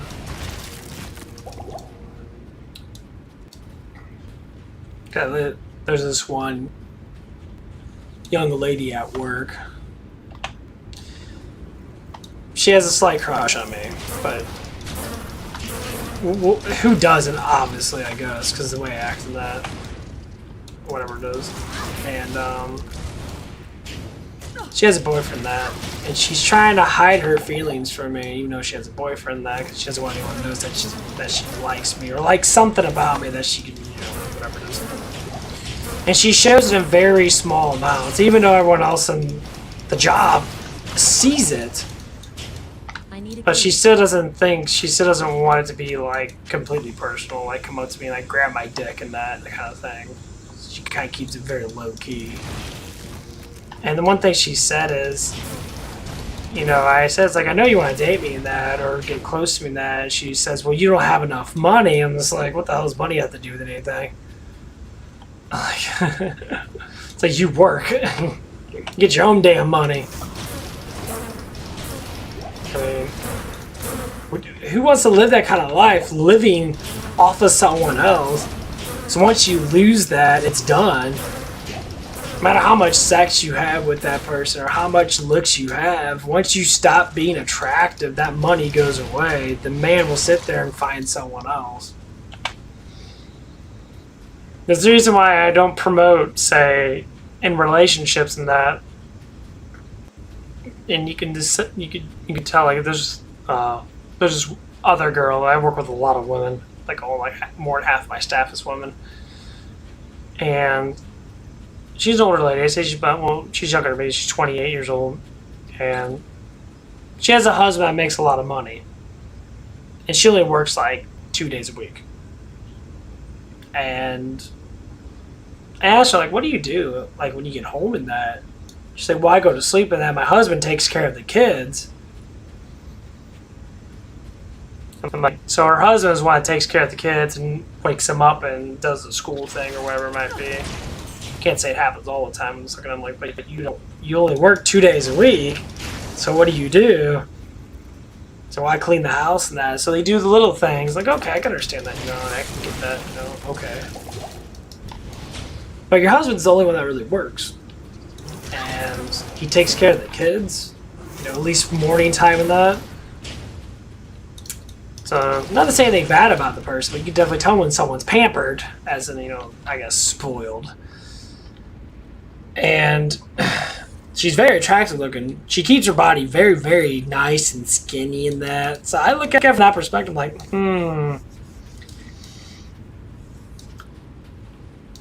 I mean, if you know where I'm going at, it's just like what I'm thinking about. It's like, she makes all the money and all you have to give is your body to make it look like, that the relationship's just perfectly fine. It's like, I know she doesn't get laid. I know she doesn't get laid that much. I get to see the way that, like, you look very frustrated. But he makes a lot of money. You look sexually frustrated, but he makes a lot of money. See where I'm going at with that? Yeah. It was just stupid. I can tell because the way I talk to her in that, I get flirtatious with her in that, and she accepts it, which is telling me there's something wrong sexually with their relationship. At least for my standard of knowing how people are in that, and like, and just like it's like it gets more and more like that. It's like, so why are you? So you're with the guy because he makes good money, and that you've been with him for a while, and that you love him, and that you care about him. And he just doesn't give you what you want sexually. What's the whole point of having all that fucking money if the guy can't get you off? Relationships are meant to be sexually imbued in that, because that's why we get together with people, because we're sexually excited about it. I find it very interesting. I even talked about before, like, I asked, one of the things, one of the guys there, he's a younger guy, he's 16 or 17. He told that lady about her liking me, saying like, my name. Well, of course, my name's Cody. I'm going to say that, and like, he's saying, well, Cody assumes that you like him, in that, and as soon as that happened, she instantly snapped in and said something about it, and the way she said it. Because, how you take words and you make it seem different than what it really is. So she never collaborated with what I was actually saying until I told her. I said, okay. She says, well, I don't like you. It's like, I'm happily married in that. I said, how you like me is what I'm talking about. I'm not saying you have to be that you're pervert for me, you want to bang me. I say you like me because you like me. You can't like someone. Why would you be talking about it in that way? And I said, you're the one thinking about it in that way. And she says, well, you are. And I'm like, because I'm single, of course I can do that. I can think about bending you over right now. Fuck, I didn't say that, but in my mind, I'm like, yeah, I can think about it if I want to, because I have no one to chain me down, because I don't have a woman. And she started to be more talkative after that. She started being a little more happy, like it was like something she had to get off her chest. Because she started acting really like different, and I was just like, it was really awkward in that for a little while. And I started to realize like something's wrong with this picture. Happily married means that, man, my boyfriend's the best thing ever. You never talk about your husband at all. So telling me that your marriage is happy is telling me that you're not that happy, because words are only words. Your vibe or your feelings are definitely going to show a lot more than just words. And that's where I come to the conclusion she's not really satisfied with what's going on. She just claims that she is. And trust me, it happens a lot, especially when people have been married for too damn long. She started talking to this guy when she was like 14, and she's 28. She got married young. She had kids young. She has 3 children. Not in town. You gotta be unsatisfied somewhere. Like, you just have to be, because being with someone for that long, it's hard to bring back a spark. Especially when I don't know. It's just, I don't think people understand what love actually is. If they do understand it, they don't fully understand it. If you catch my drift. But yeah, that's kind of like my day at my job, basically. It's like, I see these, I learn everywhere I go. I ask questions, I talk about certain things and that. And I listen to people, and that's what the biggest thing that most people don't do. They like to talk about, stuff. Like, I like to listen to people, you know, hear their side. I mean, you can, you know, listen to me all day long talking about specific things and that. But sometimes it's best to just listen. Because some people don't like talking. Say, like I do, for instance.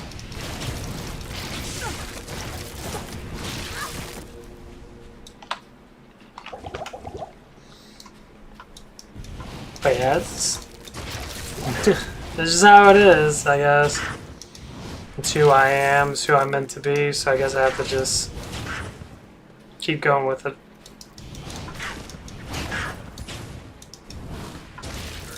Whew.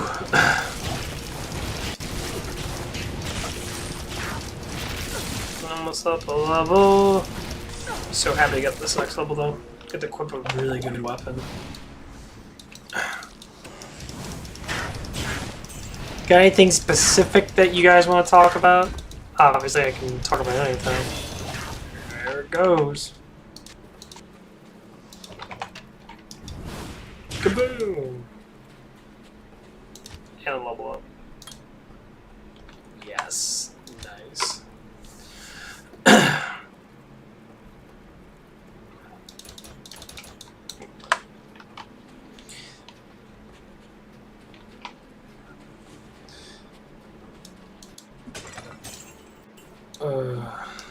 Kaboom. Yeah, fireball's ridiculous to show.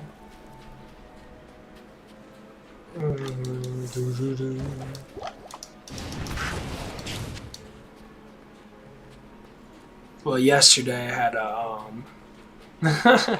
yesterday I had some guy come on. He was at I don't know if he was gay or not. I don't know if he was a guy or not, but it looked like he had a guy's name. And he says, like, why don't you have a fans only type thing? And I thought about it. I'm like, I guess I could do that. So I did create a Patreon. I had to screw with it in that, of course, because I don't know exactly what I'm doing, but I had to get people on there first before I could actually really do anything, because you can't really do much of anything.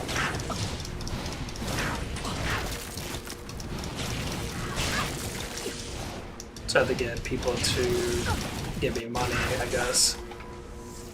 So I could be able to start creating on Patreon, because it's absolutely pointless to have a Patreon with no one on there.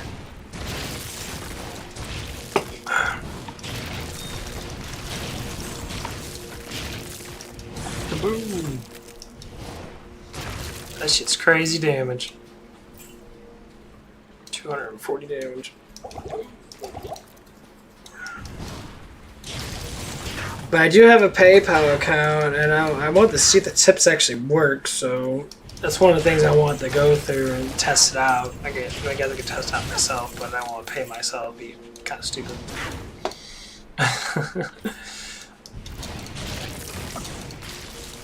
You know, so if I've always, now that I have it on, I want to test it out.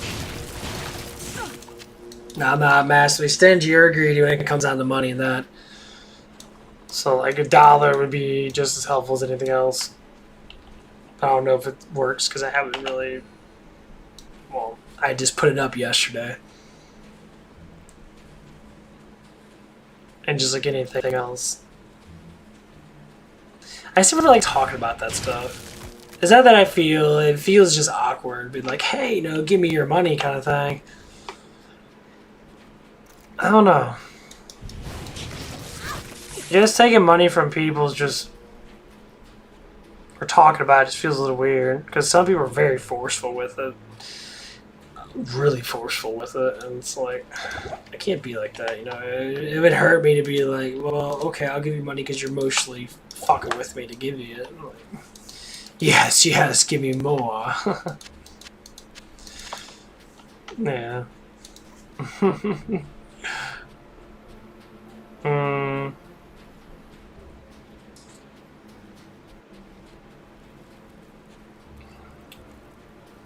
Oh man, I don't know any stories I could talk about. So that kind of shitty thing about streaming is figure out what you want to talk about. I mean, okay, the new Halloween's coming out tomorrow, Friday. I'm actually rather excited about that. Halloween Kills. I'm probably gonna end up watching it on Peacock, I guess. I don't know, it's a free thing. I guess I can watch it on there. Because I don't want to go to the movie theaters. I haven't been to the movie theaters in a while. Unless I get a group of friends together, I go up there and see it. But I'm rather excited about that.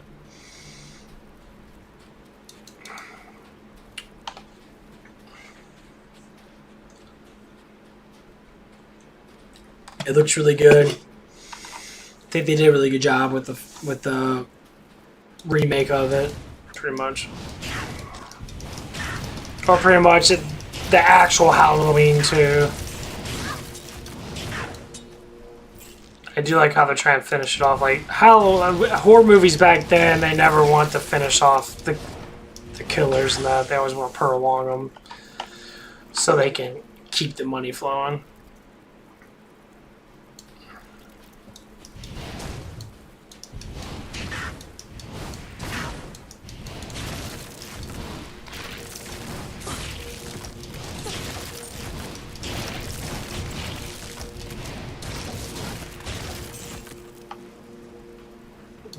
I think I'm gonna get off this right now. Yeah, I'm bored playing this.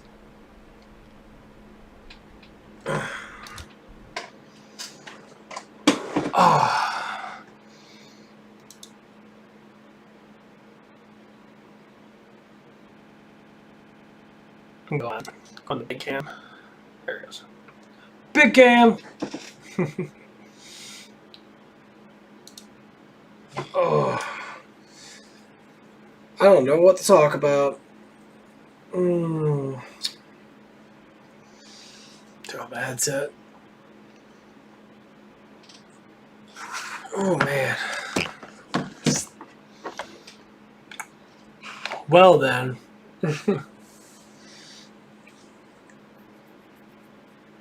Oh.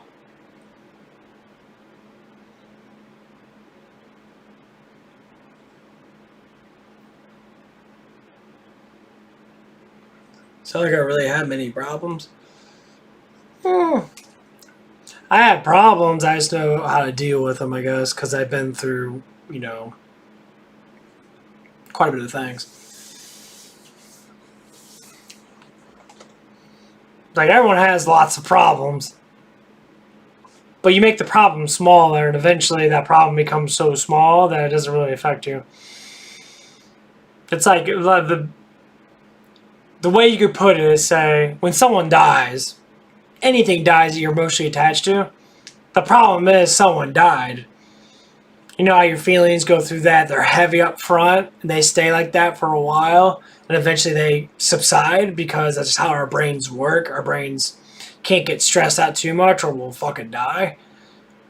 That's how a problem is, say, like, with myself personally. I think that's how you can think about it, is it's going to be heavy up front, and why people keep making it heavy is because they keep thinking that,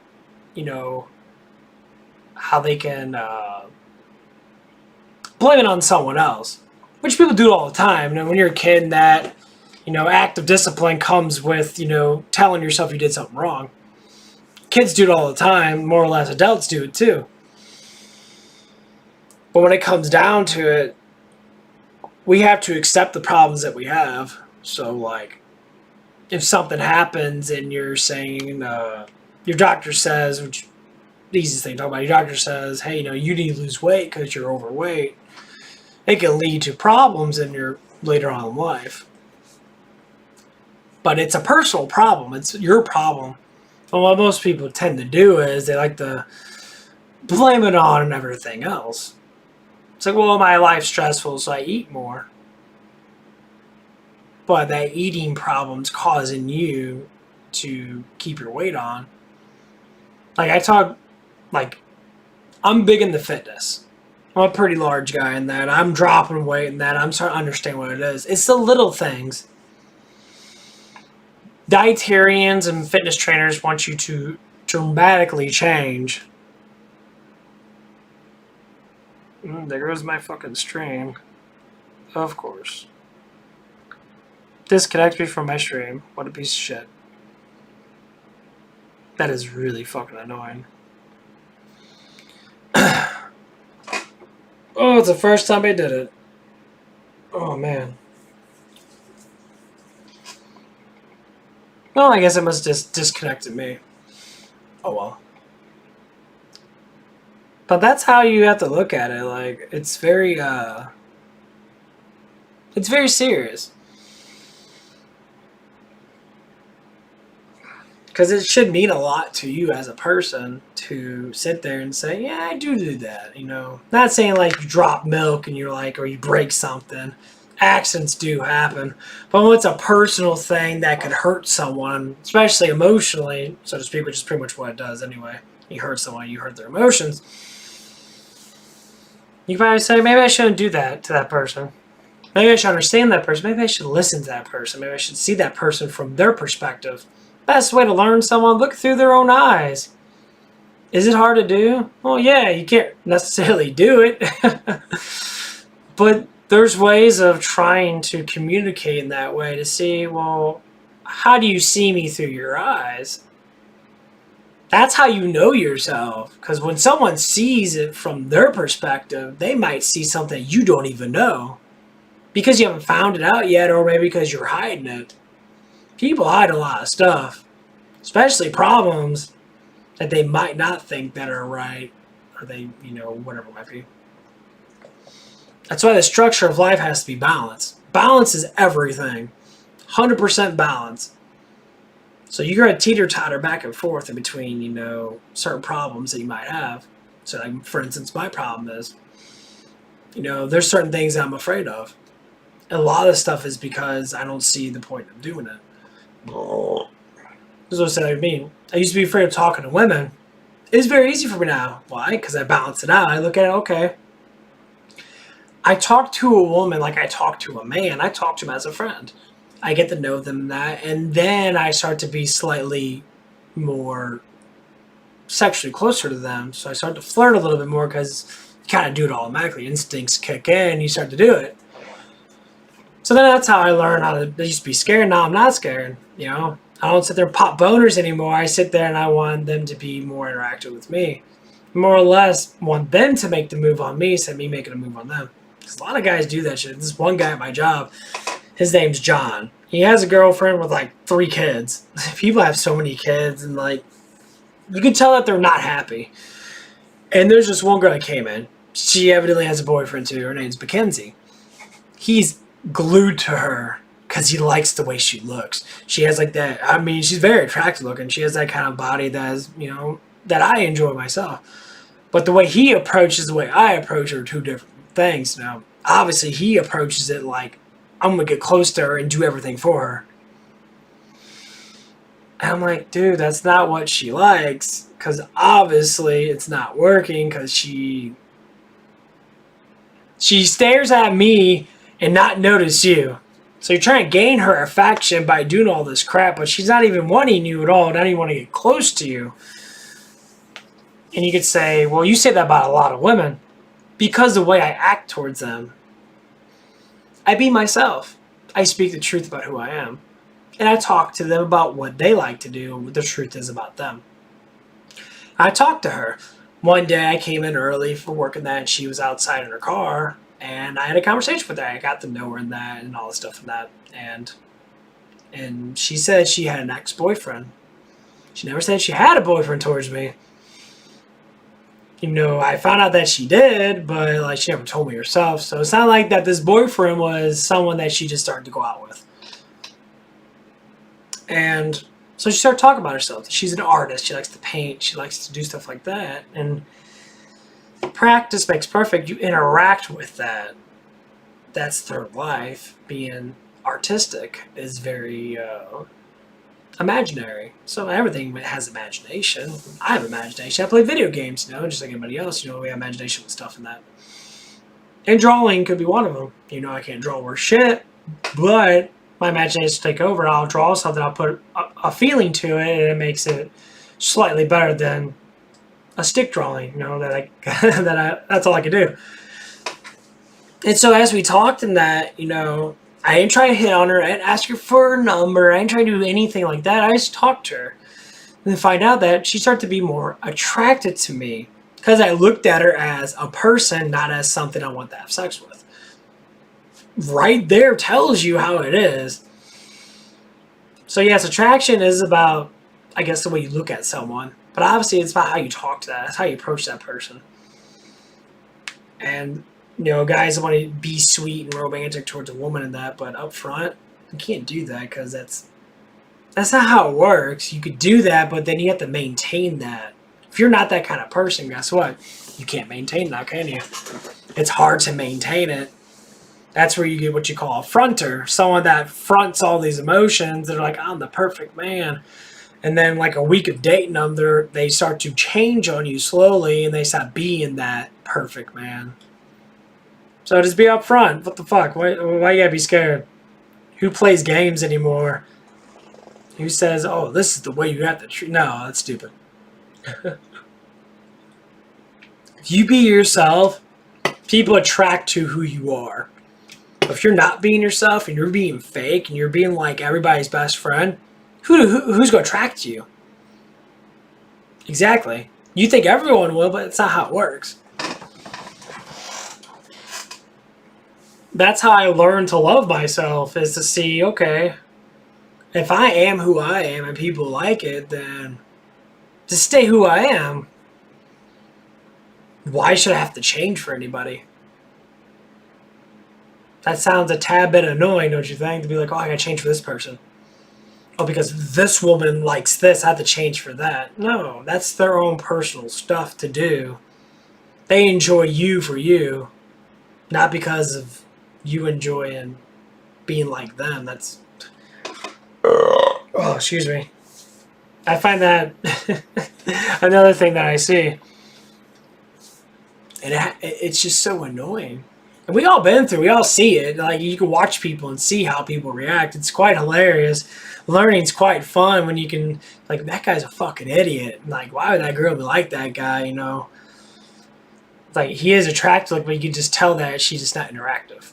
She's like a whatever, you know. No, he's an idiot. But he has a big dick.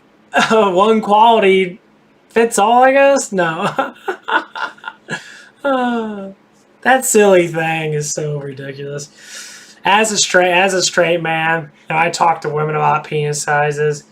I've always been like watching porn that I always say, man, I gotta have a big, huge dick for girls like me. Girls don't like huge penises. Some of them do, but there's an average for a reason, which is majority of what people have. And I heard all kinds of things. You even talk to gay guys and that. And there's some gay guys that say I like enormous, you know, things in me and that. But I'm like, well, does it feel good? They're all like, well, after a while it does. I'm like, but it's like a thrill of it. Some people, it's like the thrill of having something big. But a lot of girls I talk to in that, yeah, the first guy has like this one girl named Shantae. And it's kind of funny because I do know a lot of women. I talk to a lot of women more than I talk to guys. And I used to work with her, and we talked about it. You know, I sent her my penis and that, and a boner and that, to see if she liked it and that. I tried to be like, okay, what do you think about that? And she says, oh, I like the way it looks, whatever it is. It's not super big, but it's not like massively small. So it's like in between of average, basically average. And she told me a story about the first guy she had sex with, that she couldn't even have sex with him. The first time, he couldn't get it in her because he was just so big. And the next time that they did try to do it, you know, he got it in her and it hurt like fucking hell. And he had to go easy on her because he was so big. And I've always looked at it from that perspective, that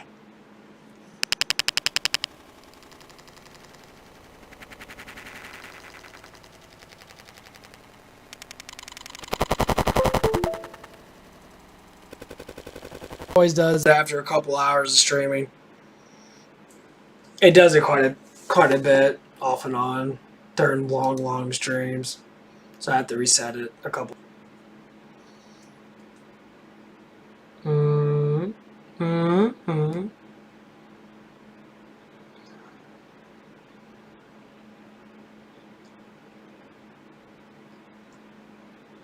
I don't know why it does it, but it does do it.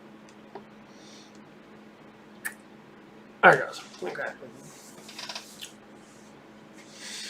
But yeah, as I was talking to her about it, because I've always been insecure about it. I don't know why I've always did. Because you know why? Because I listen to guys. If you like a girl, listen to a girl how they like guys. Don't listen to a guy. That is the biggest, dumbest thing to do. Because men are stupid when they talk about women because they don't know how they feel. You gotta talk to a woman about how they feel. That's how it works. That's how it always works. So every time I talk to a guy, the guys always, they bring up objects and that. It's like, oh yeah, a girl likes when you buy stuff for them and that. Of course they like it because it means you care about them. But in the way I do it, I don't have to buy shit. I don't have to do anything at all. And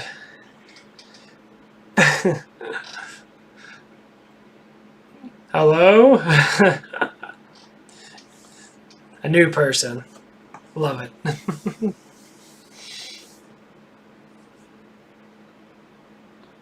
So what do I talk about? Well, I'm talking right now, so you'll probably just listen to it and you'll find out. But anyway, like,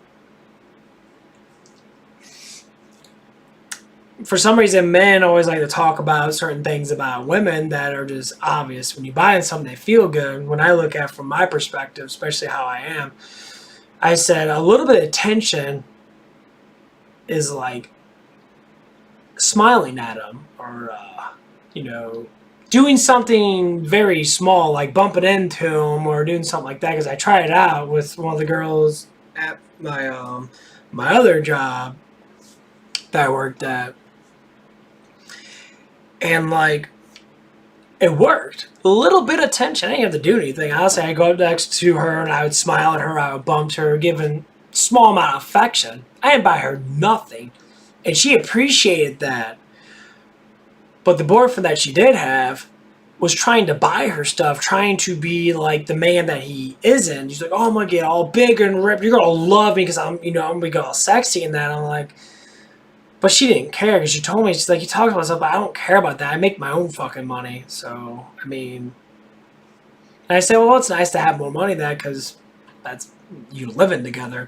You kind of need to work together on that. And... yeah, it was just very obvious that just simple touching or smiling gave more affection than what her man was buying her at the time.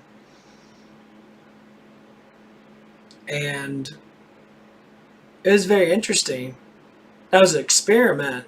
And she'd fall in love with me more and more until we had to break it off because she didn't have the... I guess she was afraid to break up with this guy. And as of today, we still feel for each other. I still think about her all the time, when I fall asleep. Not because I want to be with her. I am in love with her.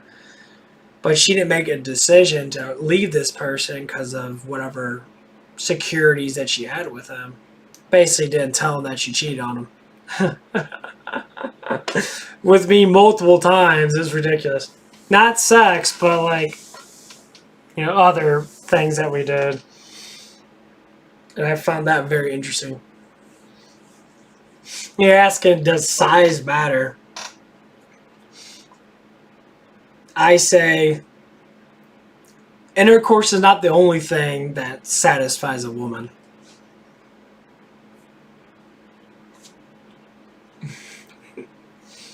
You guys get it wrong. You guys look at that stuff as like dick and put. No, there's so much things you can do to get each other off without even fucking doing any type of penetration. It's one thing most people get wrong. Because having kids is one of the things that people seem to do a lot of because they don't know how to get each other off. I mean, I researched... That's one of the biggest things I research is emotional and sexual stuff kind of goes intertwined. I researched emotional stuff with sexual stuff. And I learned by practicing it on that girl that had a boyfriend and like, unfortunately it works. Works quite well.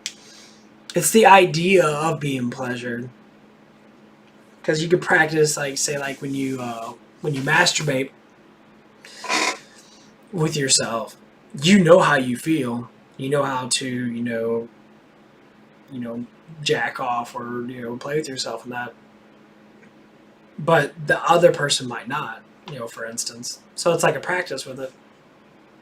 But the way I look at it is that touching is the biggest arousal ever, especially the woman. Women have more sensitive parts, evidently. They have more sensitive parts, basically. And the thing that I did with this girl as a test, and that basically was a test because I want the banger. And, simple things like biting, slightly like scratching. Seems like pain-based related things seem to get people off pretty well. It makes them get more excited.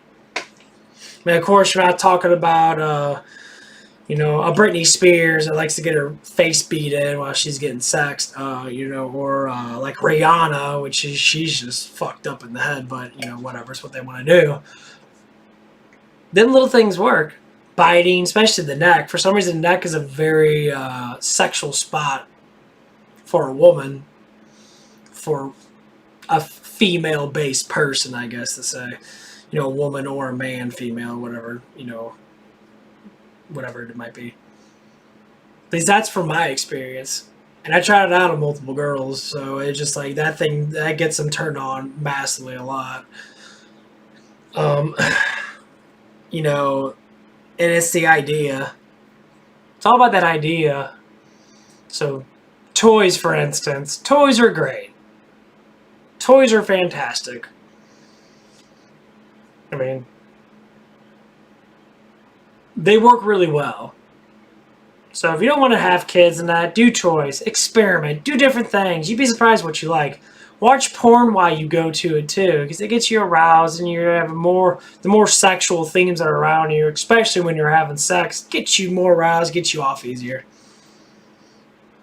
Or if you make videos about you having sex with your partner, watch the video. Like, oh yeah, I like that doggy style. It gets me turned on. You flip on the doggy style fucking video, and you're plowing your girl or man or whatever it might be. And it gets you more aroused, because the sexual stuff is around you. It's like the atmosphere has to change before you can really perform really well. It's about the emotional connection, too, because we have to let our guard down while we're having sex to have the best sex. Because when you're too nervous, and sometimes you like that, if you've been in a relationship for a little bit, sometimes you get nervous in that because it might not be the day. It makes sense that it happens. People have problems of getting it up, especially men, because, they're tired and that. It happens with a lot of people. When you're masturbating that, sometimes you're like, man, I can't get it up. I'm having issues because I'm tired or whatever it might be. Yeah, the theme has to be there. So, like, if you have a girlfriend, little things matter. Buying stuff, fine, you can buy stuff and that. They like to be surprised. But the biggest surprise is, like, going down on her, enjoying her body, whatever how she looks. Women are based upon more silky smooth skin with less hair than men, so you can enjoy it by fucking licking her, honestly. The tongue is a very, like, hardcore thing, at least with me. And I tried that out too on that girl, and, like, it works really well. And that's one of the things that you can do. The girl or man, if your man doesn't know what to do, obviously it has to be instinctual. You have to just do it without even saying anything. If your girl's laying on the bed and you can tell that she's starting to want to do it, just sit there, turn around, push her on that fucking pillow, lift up her shirt, and start gnawing on her. That surprise would get her, like, to want to have sex with you. But don't stop because she says so. Just keep on going. Unless someone walks in the room. But then again, Shit happens. You know, I say if someone walks in the room, keep going. Let everyone watch. Let the whole world watch. Sex should be everybody's thing. We're all in this together. We should, you know, I'm not saying we should be fucking each other like that, but I mean, we watch porn enough. So what's the difference between you watching, something like, man, it's like I didn't know. Walking on someone banging. Keep on going. You have your beer or soda. You're like, keep on going. That'd be so fucking hilarious. You're like,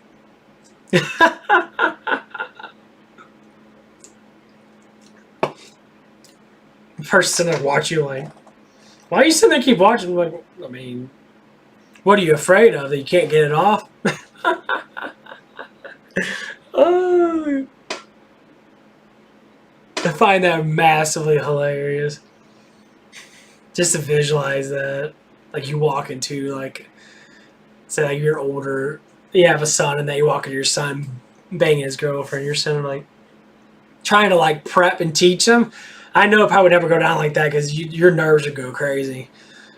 I can't remember what movie that was.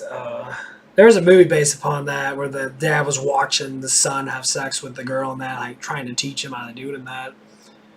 Or maybe it was the mom or something, and the mom was like pushing the son's ass to try and make him fuck harder. It was fucking hilarious. I know it was a horror movie too. They kind of did that, but I think it wasn't supposed to be funny. I think it was just supposed to be a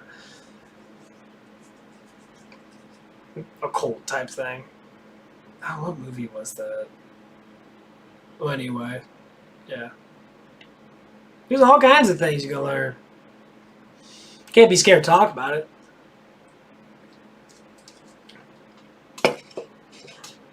Like when people say does size matter, it doesn't really. I mean, like I said, you can get a woman off without even putting your dick in her. At all. I mean, honestly. Most women and most people don't know how to have sex. They can talk through their ass all they want.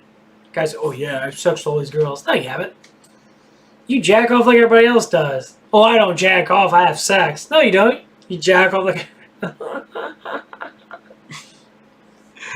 I heard that shit all the time. And it's like, well, what's wrong with that? I mean, they tell you this. Porn stars tell you this. Because you want to watch a lot of porn that which is like... The biggest thing that women or guys always tell guys, and when you watch porn that, they said, jack off before you have sex. You will last 5 times longer. Why is that? Because the first time you do it, you're going to be too excited. You're going to blow too fast. Because your mind's going to be set on that, well, you busting your nut.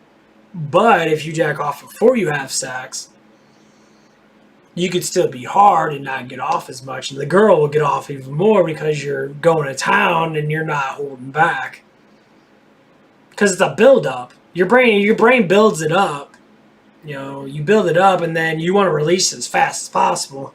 Because who wants to jack off for 5 fucking hours? No one does. That'd be horrible. You're going to rip your fucking dick off. But if you want to satisfy a woman, jack off and you'll last longer. Make sure you stay hydrated. Make sure you have enough calories in you because sex is very, very stimulating, which causes you to fucking burn off tons of calories. That's why you say a healthier relationship, you can tell, because the partners are normally skinny because they fuck really well. You can't be necessarily fat when you're having sex all the time, now can you? Not unless you eat a lot of food, but if you're banging all the time, say once a day, you should be burning off at least 1,000 calories a day. That's why I was talking to this one girl at work. We brought up the whole sexual thing and that. She talked about losing weight, and I said the best way to lose weight is to bang. Sex is the best way to get in good shape. I mean, because you enjoy it. If you enjoy something, you'll go to the maximum limit of your body's capacity. It works. Like, no doubt, it works. Because you talk about all about losing weight and that, and like, Your man must not fuck you hard enough. Oh, you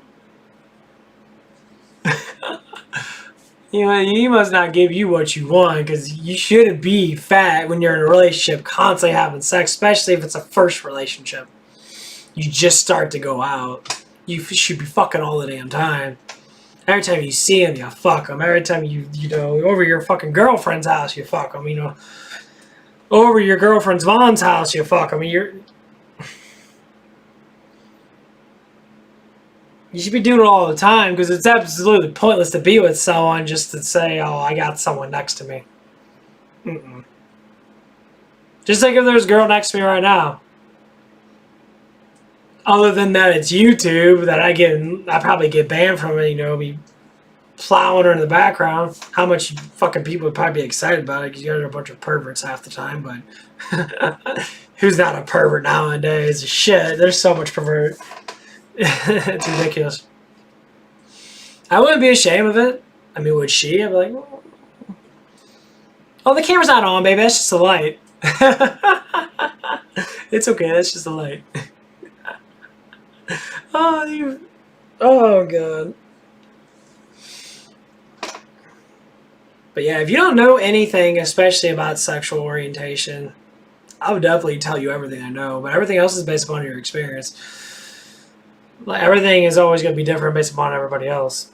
But you can definitely try out little things to promote better sexuality without getting a girl pregnant. That's like the main goal of my research is not to get a girl pregnant. Because having kids is difficult. And I know so many people, half the people I work with, they all have children. Even that one young girl, she's 19 and she has a boyfriend that she's like, oh, I got pregnant. I'm like, what do you do? Just put it in you and like 5 seconds later you busted a nut? I'm like, what kind of sexual stuff is that? That's gotta be boring as fuck. I mean, every girl, even gay guys that get it in the ass, know that's how a lot of guys are. You know, they instantly explode. Like, oh, I'm done. Whew, that was a long day. It was like 15 seconds. I've done it before. It's annoying, but sometimes you have to accept it. Whew, what a long day that was. Oh, that's so fucking hilarious. I have to laugh at my shit every once in a while.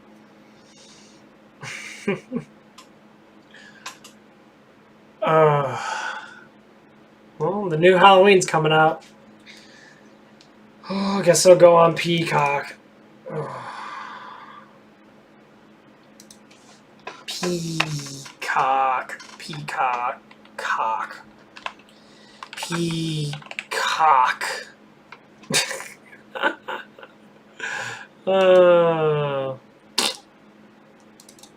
Okay.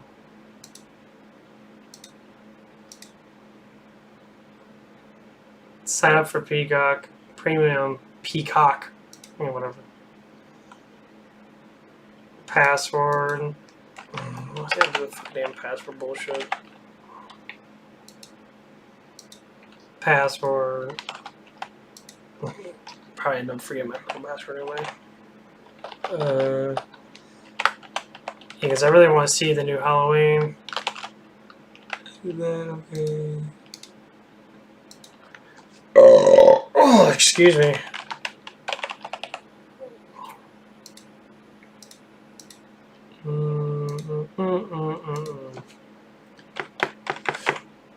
Oh, man.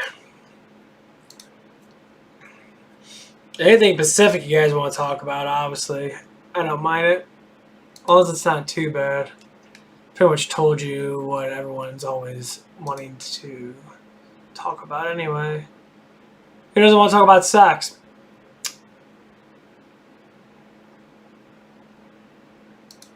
Everybody likes to talk about sex. profile name. Hmm.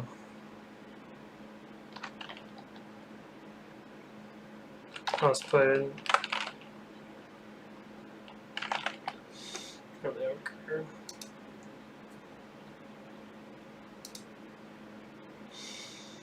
It should be popping up. There it is.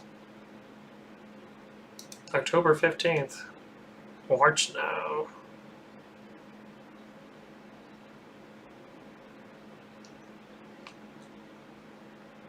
Prom night. Oh, dude, they have a lot of shit on here. Holy shit. Peacock's not too bad, honestly. They got a lot of stuff on there.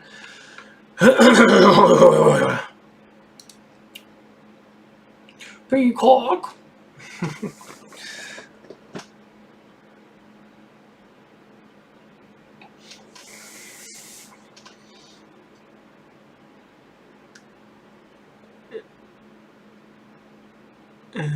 Aw, that guy retracted his message on YouTube.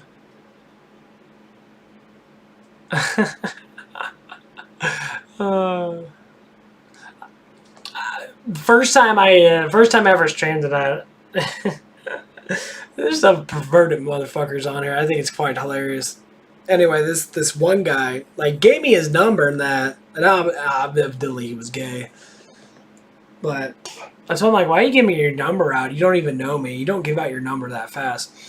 And like, he like, it's like, oh, call me and that. And I'm like, well, yeah, evidently you're desperate because you're throwing shit out. And then, then like the next couple streams, this one girl came on. She was asking me to show off my penis and that. I'm like, dude, I'm streaming and talking about games and whatever I want to talk about. She's like, okay, just delete it. I just want to see your dick. And then I'm like, why? Why would you just go on porn? Why do you come in on a stream? Because I'm attractive looking and you want to see me flop out my dick. This ain't fucking Pornhub. I mean, come on.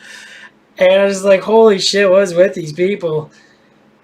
And not the fact that I don't mind being hit on or mind, being called attractive. That's fine. But, like, I know YouTube's very restrictive over the things that people say. If it's sexual, even if I say it's not for kids, they like to... I can talk about it, but they don't want the message to be like that. I'm like, but I want to be like that. I mean, I don't know how to really change in that, but obviously you should be able to say whatever you want to say. It's a free country, don't you think? You should listen to people on fucking Facebook and shit and Twitter and that. They're fucking horrible. They're bad. Very bad, honestly. Oh, man.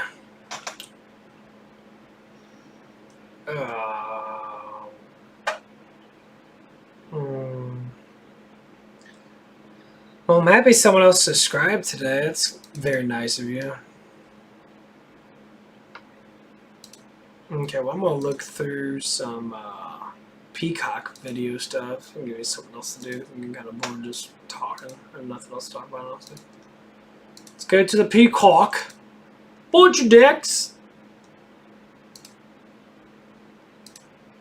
How long is your peacock? Long indeed, sir. Quite long indeed. Very good. Got Charm on here. 21 Jump Street. The Blob. I think I got a lot of stuff, actually. I definitely don't watch any of this crap. I hate fucking news. Can't stand the crap that these guys spew out of their fucking mouths. Drives me crazy. King of Queens ain't too bad. Or Raymond Show's pretty good. Chuck Esau. Elvira. Elvira's pretty good. I actually really enjoy that. They got the Jason collection. How many Jasons do they have? They have almost all of them. Oh, they got part 1, 2, then they go straight to 5, so I don't have 3 and 4. 6, 7, 8. Oh, that's 10. Or no, that's 9. 8, 9?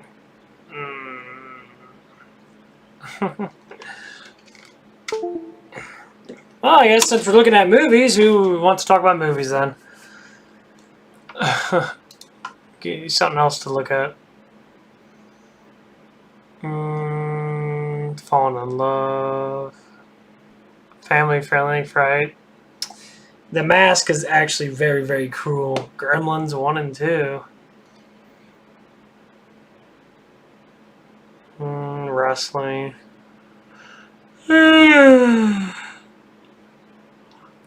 Not too big on wrestling.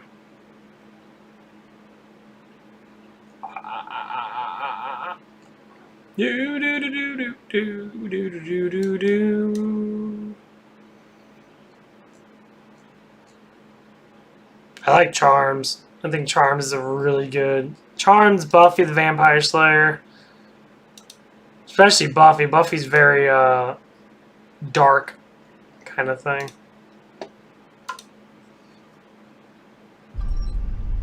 Can't watch. You're sitting there, they're just walking by you. They're like enjoying themselves. Also, like.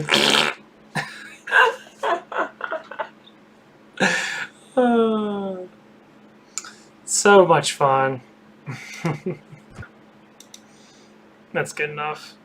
I'm gonna get fucking copy claim for fucking everything. She's a bombshell when she was younger.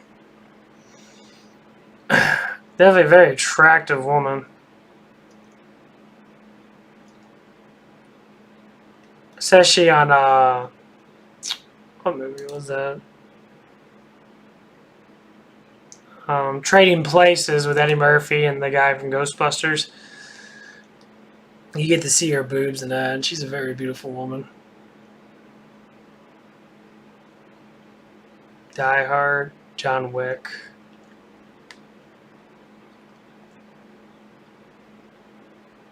Classic Monster Collection. Elvira Collection. Oh wow, I did not know that she had so many movies.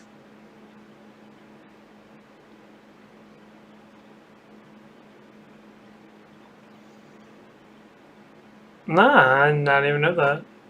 Cool. There's so much shit I don't even watch. So many Freddy's I have. There's quite a bit of them. 1, 2, 3, 4, 5. I guess that's 6. Yeah. I watch so many, like, that's the biggest thing I like to watch is horror reviews. I mean, honestly, I would like to review horror movies by myself because Peacock has so much stuff. I mean, I could review almost all of these, actually. I have to learn how to make videos now unless I can live stream stuff and just talk about it. Oh, I got a Predator. Predator 1, Predator 2, Predators, Alien, yeah. Yeah. I used to love watching Predator 1 because I love Arnold, but I can't stand that man anymore. His movies are great. Well, movies back, the old Arnold I think is a lot better than the new one. Arnold right now is kind of a dick. I definitely don't approve of the things that he says, honestly. He's definitely a fucking asshole. Gremlins, Back to the Future, Half Baked with Dave Chappelle. Oh my god. I remember watching that one. Holy shit, that shit was stupid. Wedding Crashers is pretty good. Yeah, they have a couple good looking women on there. What else? Knocked Up I watch. I don't watch a lot of Will Ferrell movies. I don't really care for Will Ferrell's movies too much. Will Ferrell's kind of 80s stuff. The Breakfast Club.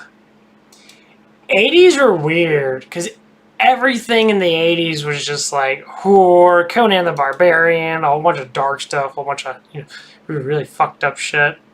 You got like Highlander. a lot of like futuristic dead stuff like zombies and that. The 80s were amazing. I mean, to tell the honest truth, I wish I was born in the 80s. I was born in 90. But I saw a lot of 80s stuff back then. I'll tell you what, man, I love 80s and 90s movies. That movie's fucking stupid. 11, 11, 11. All that Satan stuff. 12, 12, 12. Why? That's so stupid. 13, 13, 13. Who watches that shit? Who wants to watch crap that people, they're like, that is fucked up. Look at that. Three Bears Christmas. Oh my god, it looks horrible. Like someone just shat all over the fucking screen.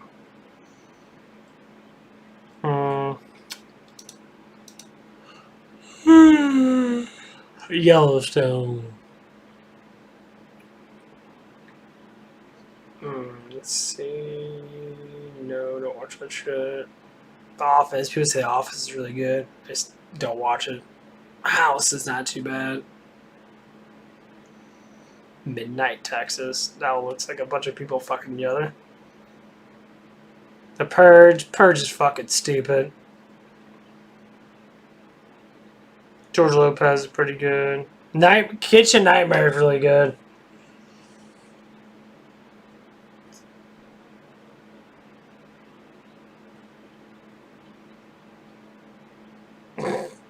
Saturday Night Live is the biggest propaganda bullshit ever.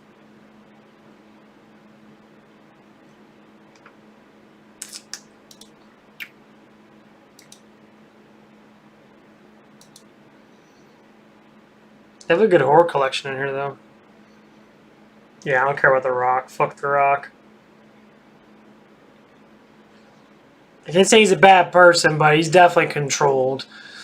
You can tell which celebrities are controlled because of what they said in the last year or so. Even though a lot of it was just complete against their will. They just use them.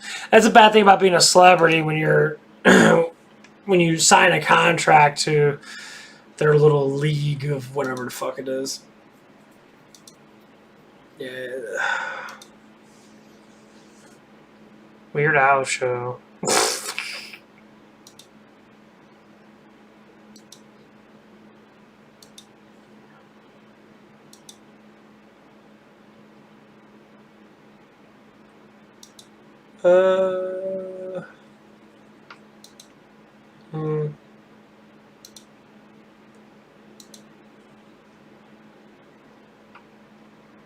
Oh, that's the girl that plays off Lucifer. The blonde chick right there. That's what I've been watching. I didn't know she played anything, but she played on Battlestar Galactica. Never watched it. I watched Star Trek and Star Wars a little bit, but the whole space thing is literally exactly what it is. Space. And it's fake.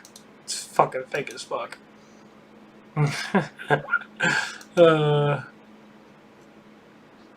That's what they make movies on it. If people really want to know where entertainment comes from, it comes from imagination. Star Wars, Star Trek, it's imagination. It's not real. People say, well, it is real because they have pictures. Is it really real pictures? I mean, I've seen some of the stuff. I've seen like the videos, documentaries of people seeing lights in the skies, and they identify through math how it looks.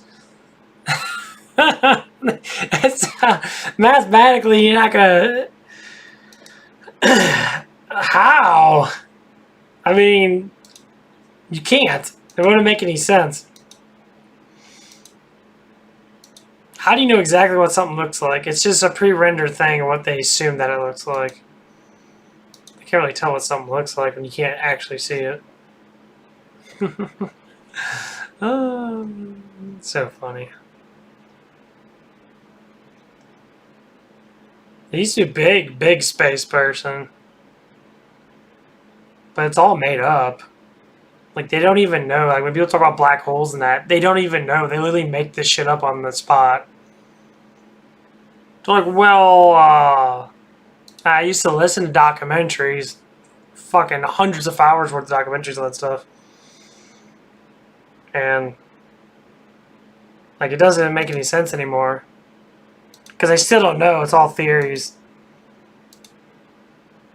Everything is a theory till proven wrong. Or till proven right or wrong.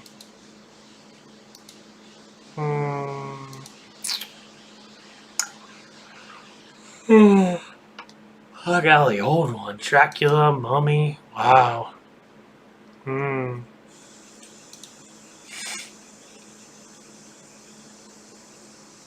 The Praying. Like, the only movie I actually believe that has some type of right to it is The Matrix. The Matrix itself made us think, what does it mean to be in a Matrix? Is it about having aliens probing us in the ass and that and drain our life force or whatever? No. The basics of Matrix is to say we live in a fictional reality that is made for us. Think about this. We're gonna do an experiment. This is all proof. They talk about it if you look it up in that. When did they start developing space? When did they start talking about, they're spinning around the sun? Think back in history. Think back. It was like in the 1930s when they started talking about this stuff. 1920, 1930s. There's really proof of schools teaching flat Earth. Teaching this stuff. And they said, because we were more religious back then, so we believed in God a lot more back then, which I want you to know that because that's basically, it's true, we did. So, all of a sudden, people start talking about the globe stuff. They start talking about, us spinning around, and okay, so they talked about it. And you know what a lot of these people stated? They said, no, they always say that's the devil's work because it's not how it is, because the Bible states exactly how we were made, as in the foundations of, where we're at now. So, if that changed to that, then all of a sudden they start creating space. Think about it. Just think about it. Every movie that came out from the 50s to 60s and that, when we supposedly went to the moon, and also all these movies came out, do you think that was a distraction? Of course it was a distraction. It was to put us into what? The Matrix. That put us into the Matrix to believe that is what reality was. Just imagine if we are the center of the universe.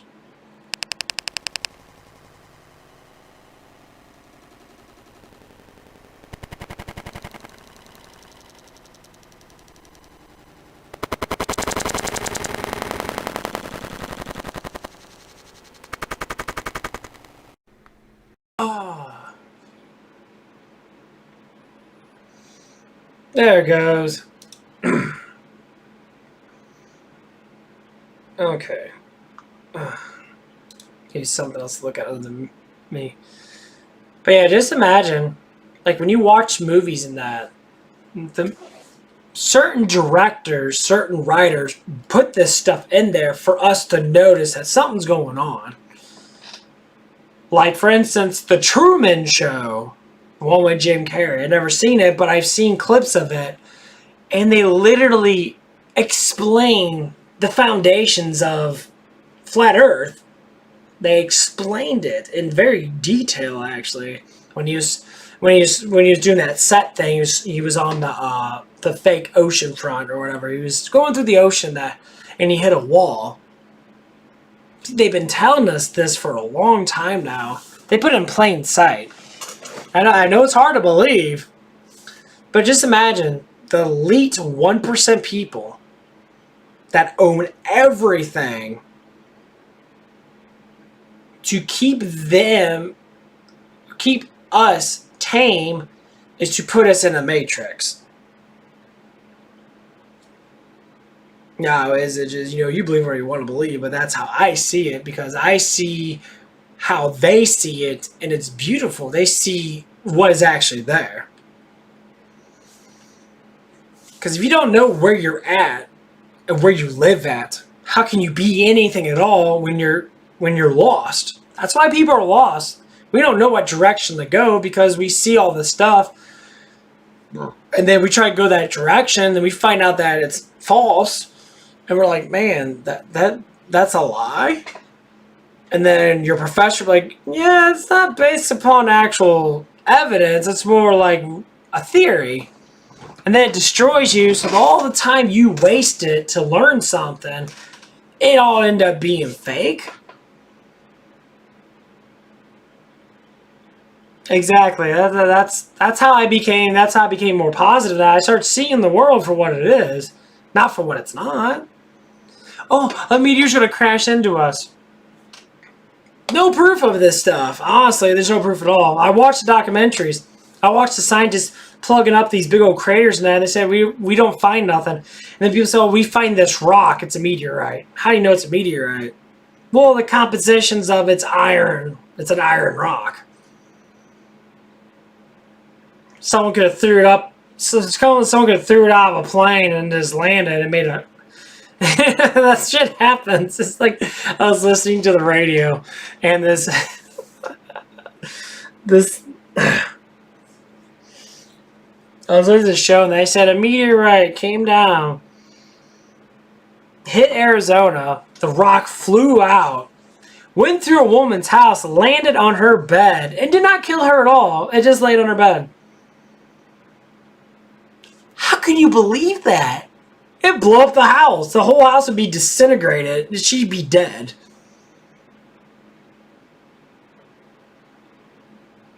That tells you they blew it up. And that rock pieces flew. When it hit the house, it slowed down enough to land on the bed. Because a meteorite coming in at 20, 30, 40,000 miles an hour hits. The projectiles would impact at that speed. They would shoot up in the air 10,000 miles an hour. And then they would fall at several thousand miles an hour. That would blow up a house. I mean, depending on how big the rock is, but even if a rock was, say, a foot, it's 12 inches around, it clearly would, the impact of how much speed it's going, the velocity of it would literally take the house out, or at least take part of the house out. It would kill the woman instantly. She'd just be dead. Makes you think, doesn't it? You're like, that doesn't make sense. And I never laughed so hard. I'm like, how much you want to believe this stuff to be true, but it doesn't make any sense. Like they just talked about just now. It's like, oh, this asteroid came by Earth. It just barely came by Earth. It was so big, if it crashed, it would have killed us all. How many times they say this stuff, and then nothing happens? Why they gotta make movies on it? Because it's not real. Think of all the movies they make about asteroids hitting that, documentaries of that. It hasn't happened. People say, oh, well, it doesn't happen because it's such a big time zone. I mean, has anyone ever seen anything that they talk about crash into a fucking city? It's always in a big desert. In the middle of fucking nowhere. Hundreds of miles of desert, not thousands of miles of desert. And all of a sudden, a big-ass crater comes out of nowhere. And they're like, oh, a meteor hit it. Come on, we gotta use our brains. This is what they want us to. They don't want us to think. They want us to sit there and just believe. Well, belief is just a thought with no evidence. You believe in something, you don't actually know it's real. Because then you would know. Believing and knowing are two different things. And people try to say, oh, I believe in that, but you don't know. So it's not real until you know it.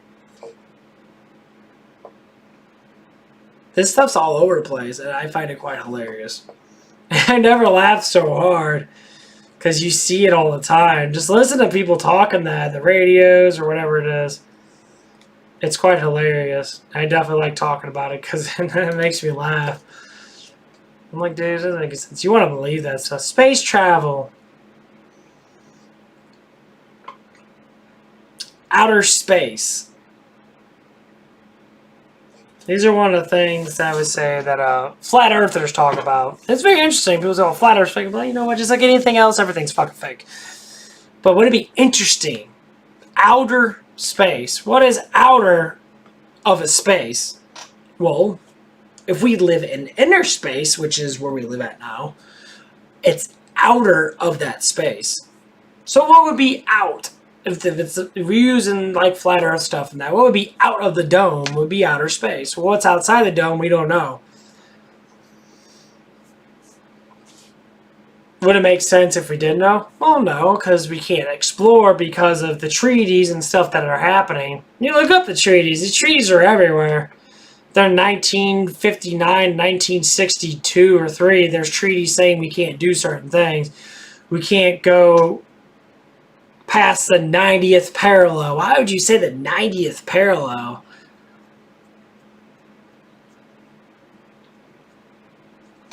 Think about it. The treaty states 90th parallel. We cannot go past it. And people actually try to do it. People literally try to fly planes and ships and go to as close as they can to that 90th parallel.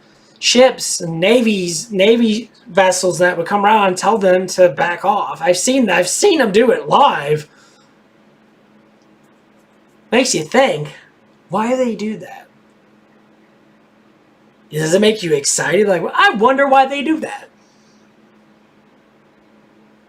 If the Earth was round, we're spinning around the sun, why would there be a 90th parallel? Exactly the fucking point. There wouldn't be. Because 90th parallel wouldn't work unless the Earth was flat. You see how it doesn't make sense? How people... What are you talking about? When you look it up, you actually can tell. They had the treaty out there. You look it up, and it tells you exactly what it is. It's funny that like these treaties are out there to show us, like, basically tell us right in front that this stuff is, real. But isn't it exciting to know something new? Why would someone fight against it? I mean, I literally have people that I used to when I talked about it because I got into it. I'm like, man, this stuff does make sense. And I watched the sun. I watch the sun and be like, that sun's not that far away. It doesn't look that far away compared to what people say it is. You look at your own eyes. Your eyes ain't gonna lie to you, and you're like, it's really that far away. And you like watch it. It seems like it's moving.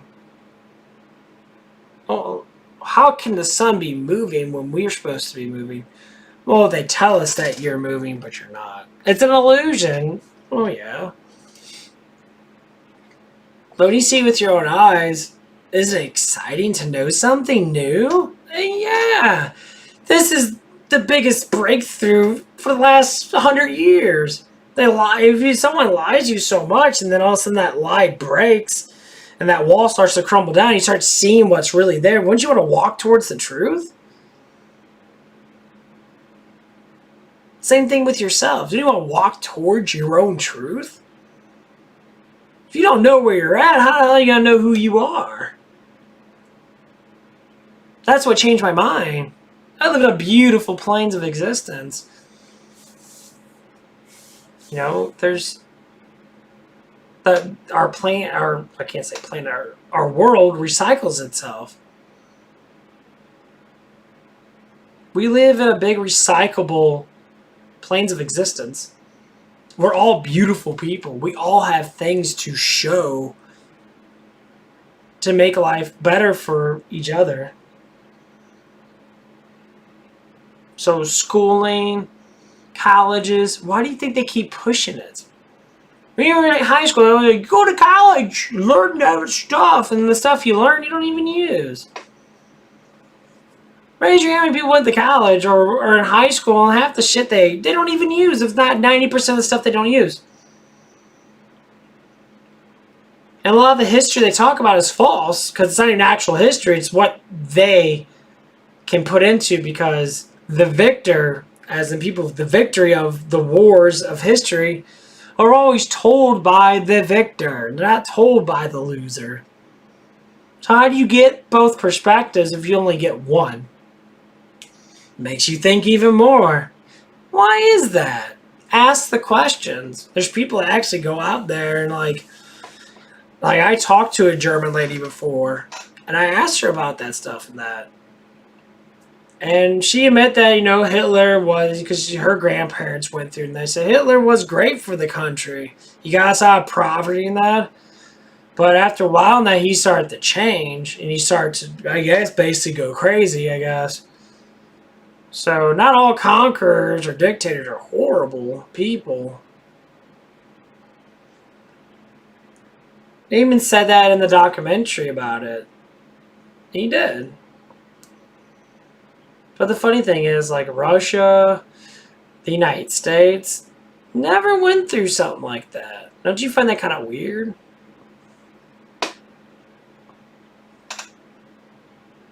Like, the United States never got took over by anybody.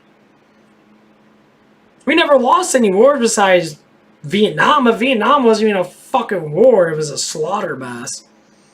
That was pure war profit.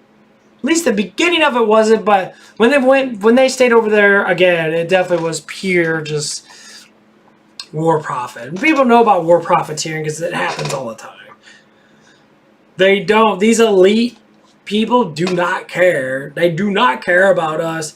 So when people say, oh, these celebrities care, these people don't give a fuck about us. As long as they're making money in that, I mean, some of them might do because they have a conscience. But the head elites, especially political elites and that, they don't give a fuck. They never did. Why? Because they know the truth and we don't. So you gotta get to know the truth. Like they have this one thing, it's called, look up Tower of Babylon. It was a Satanist cult. And the reason why they said Tower of Babylon is they're trying to build a tower to reach God. So what they did is they built it up to reach the firmament.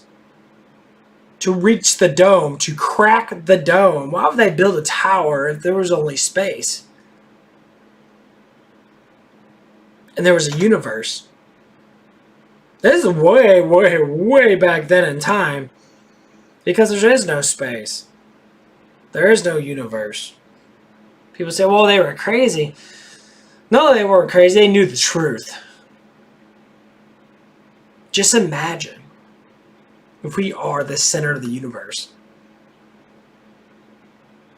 Just imagine if we're all special. That's what people don't want us to be. They don't want us to be special. We're all special. We're all beautiful, gorgeous people to be put on this planes of existence to live out life in the fullest way possible without breaking the obvious laws you can't break. Just imagine if we all were like that. We all saw the actual truth. You know how amazing it would be? We would all love each other. There wouldn't be racism. There wouldn't be sexism. There wouldn't be any of the isms that people always kill each other about. People wouldn't even care about that because we're all the same. They separate us by that because they want us to kill each other. They want us to blame and victimize ourselves because the color of our skin or because we're gay. Come on now. I know not everybody thinks that, but people do, and it's scary.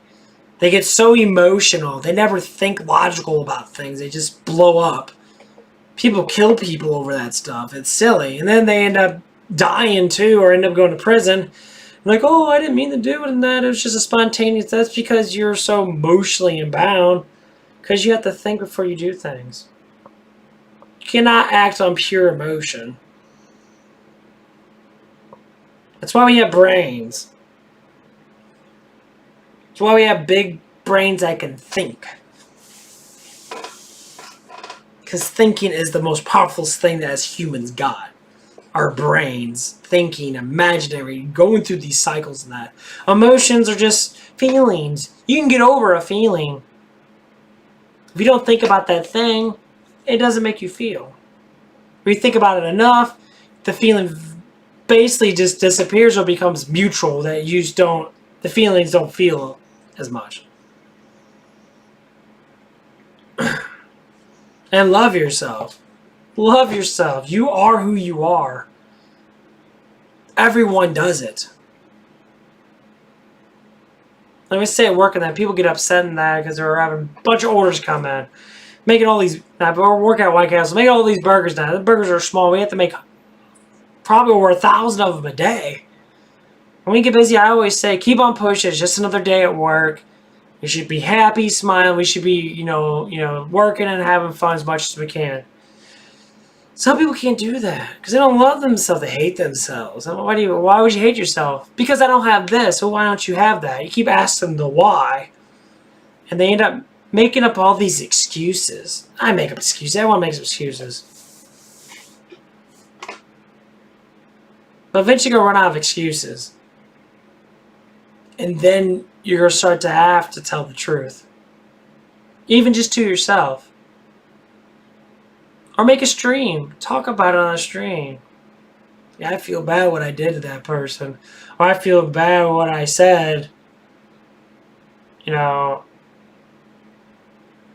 it's like I apologize for it. You have to say sorry to forgive yourself. That's what I did with that girl before I was dating my ex. Her name was Gabby. After the 2 years or so passed, and I haven't talked to her in a while, I got her number again. On one of the date site that I met her on. I got her number again. I tried to talk to her. And I apologized. I said, I know what I did was totally wrong. I accept that. I accept what I went through was just redemption, telling me that I fucked up. And I told her that a lot of it was my fault, but some of it was your fault. So I was blaming both parties, and I said, you could have saw me more, you could have been more interactive with me. But then I said, I'm happy that you didn't date me because I don't think we would have been the way that it should have been. I told the honest truth about what I was doing to myself. And I told her that. And she didn't like me, and obviously she said a lot of nasty things to that, but I still said, it's like, I admit to myself that I fucked up. I fucked up bad. I hated myself over it. But I learned from the mistake. And as of that, I started to redeem myself. And then that girl from my other job, I worked at Taco Bell, the manager girl, that was my redemption. I fell in love with someone and I could not be with them. That was life telling me that you have to go through this pain because of the pain you put through that girl. And even though it was a different girl, but it was still the same me. So I went through it. It was heavy. I mean, you're in love with someone, you want them, you crave them, you just, especially when you're that close to them. And it's making me learn that I need to step it up as a person and be the loving, caring person that I always want to be. And that's what I'm doing. Stay positive, keep looking forward, don't ever stop, keep learning, keep producing. Because no one else could do it for you. You can listen to all the gurus in the world, even me. It's about what you want to do. If you can't do it, I can't say, well, there's a certain way you could do things. No, it's up to you. Advice is just advice. You have to take it and learn with that advice. All advice I can give anybody, love yourself for who you are. And then work from there. If you have a dysfunctional family, just keep loving yourself. Find a way out. That's all I can say. Get a job, work, stay out of the house as long as you can. Have friends night. Keep on staying out of the house. Work as many, if you don't have friends, work as many hours as you can. Make as much money as you can. Get out of the house. Live your life the way you want to live it. Because that's what I'm going to have to do eventually. But I kind of went the other way. I learned my mentality now. So that when I do get out in the real world, which I am now, as in like I'm working all the time, nothing changes. Funny thing is, being like this, people look up to people like me. because I don't like to look backwards. My past is my past. I can look at my past to learn from it.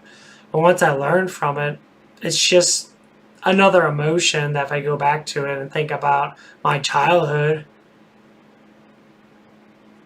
you know,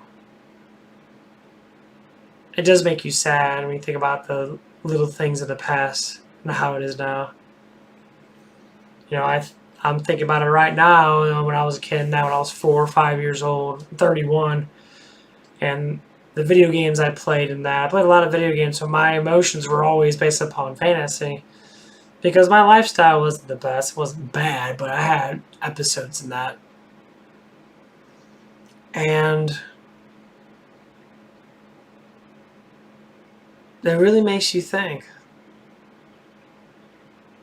You know, right now, like I'm getting emotional. I'm thinking about it right now. Like I'm bringing out emotions and my mind, my body, my mind, whatever wants to go back and live that life again. But I can't. Well, my emotions can if I want to feel it again. I can't go back. You can't go back in time, guys. You cannot go back to what you said. You have to just move forward and just say, I made a mistake. We try so hard to look at our past, but our past is gone. You know why kids are so excited about things? Because there's no past. That's why you think about when you're a child. Your childhood is literally how you should live your life. Excitement, happiness, constantly looking at stuff, watching shows, movies, animation, playing video games. The excitement's right there. But as an adult, we lose it because we don't want to be a child. But you should. At least in that way. Because you have to bring it out. You can only do it yourself. It's hard, but you have to. If you want to live a good, successful life, you have to bring out the inner child and bring it out when you need to love yourself and to just keep on going. Be happy for people that praise you. Be happy for people that you praise. Like I say it all the time in every stream, we're all in this together. If we can't do it together, then it's hard to do it by yourself. But you have to do it by yourself, but it doesn't mean you can't have people that guide you and help you out with it and give you the emotional breakthroughs you need to get to be able to do it by yourself. That's all it ever is. That's why like sexual stuff is really important. Emotional, psychological stuff is really important. Learning who you are and loving who you are. Because if you can't learn who you are and love who you are, you're never going to meet someone that you like because you don't know who the fuck you are. You're lost. If you're lost, then you have to be found. That's all it ever is. So think back in the past when you're a child. Everything was free. You didn't worry about nothing but entertainment. What's the difference now? I go to work, I come home, I get entertained. So when I'm at work, I can be more serious, be somewhat of a child, make fart jokes and be happy. When I'm at home, I can be a full-fledged child. You could switch it off and on because you already have it. You know, and tell the truth. Truthfulness is everything. If you love yourself enough, you will tell the truth. But that's what it is. That's what it's always been.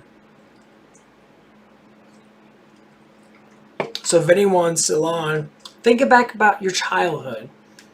No bad thoughts, no arguments, or you beat up people. That think about simple things like watching the cartoons, Sesame Street, or whatever the hell you watch. Hey Arnold, and all these shows you was watching that, and you just dive into that world.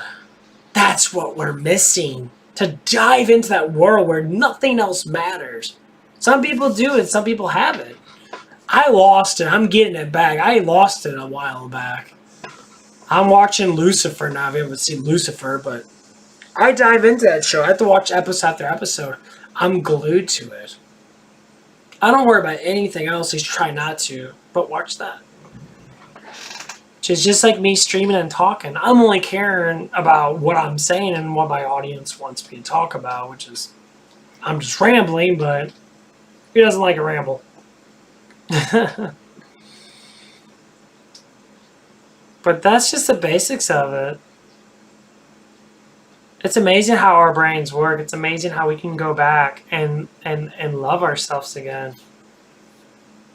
Let's go.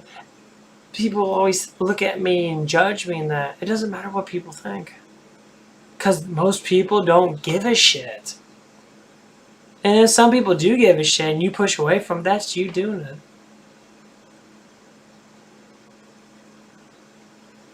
Now, if you want too many friends in that because you don't love yourself and you think you need to have everybody and anybody, that's still a factor. You need some people to talk to. Well, they were the ones you can trust and care about. Anytime anybody, any of my subscribers have issues with anything, if I'm streaming, talk about it. I'm right there with you. I don't mind talking about these things that matter because they do matter. I'm just saying other streamers do it too. These people make videos about it. They stream about it. I'm like, oh, they talk about this. I get it. People want to help people. But you can't tell a person what to do. They have to do it for themselves. There's no secret about life. It's what you choose to do. If it's bad or wrong for me to be like, oh, I smoke cigarettes, and I can say, well, that's unhealthy, but that's still your choice.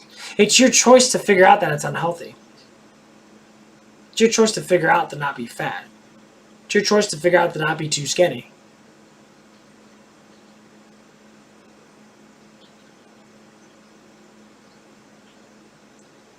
It's always been your choice.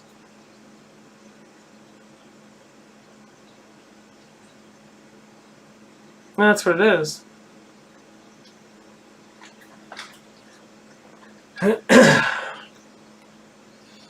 That's why it's good to conversate and talk about things, because it does matter. It matters a lot. It matters way too much. Because no one else can do it but you.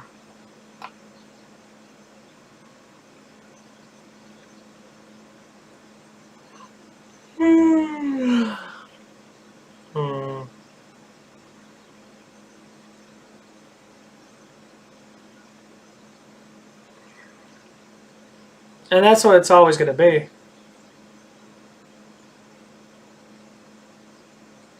See, like, I never had anyone to look up to. I looked up to certain people, certain celebrities I did in that. But, like, all I did was look at myself. Loved myself. Pushed myself.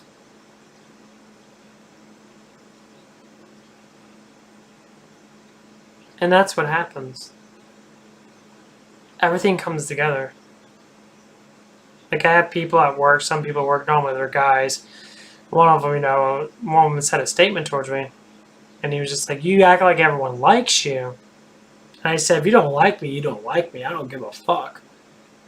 But if you like me, you like me. There's no act involved. I am who I am. I'm definitely not going to stop being who I am because I love myself to push myself that way. And some of these people, like younger people, don't understand that. They get, because they don't love themselves. They don't push themselves.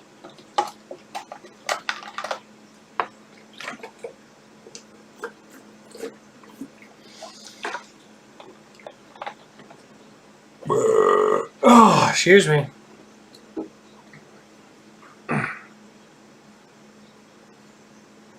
But that's all it ever is.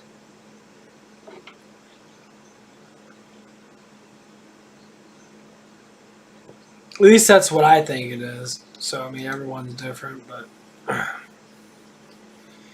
I'm going to get off now. This stream's been on for way too damn long. I'm happy for the other subscription. That's amazing. I'm happy you guys are starting to talk a little bit more. Kind of.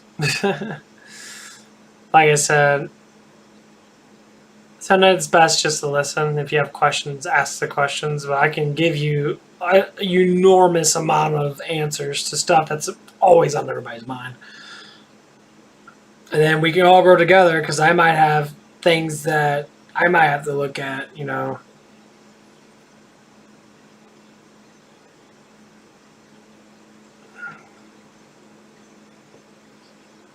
Anyway, I'm getting off. I'll see you guys later. Hopefully you like it as much as possible. And I notice I got some subscriptions. I'm happy with whatever I get. Like I said, we're all in this together. I hope everyone's better. I hope everyone can get better and, you know, have a great night or whatever you have to do. And maybe you might learn something. I definitely learned something because I learn something all the time talking to some of these people, that the way they talk and that, you know. Like I said, we're all in this together.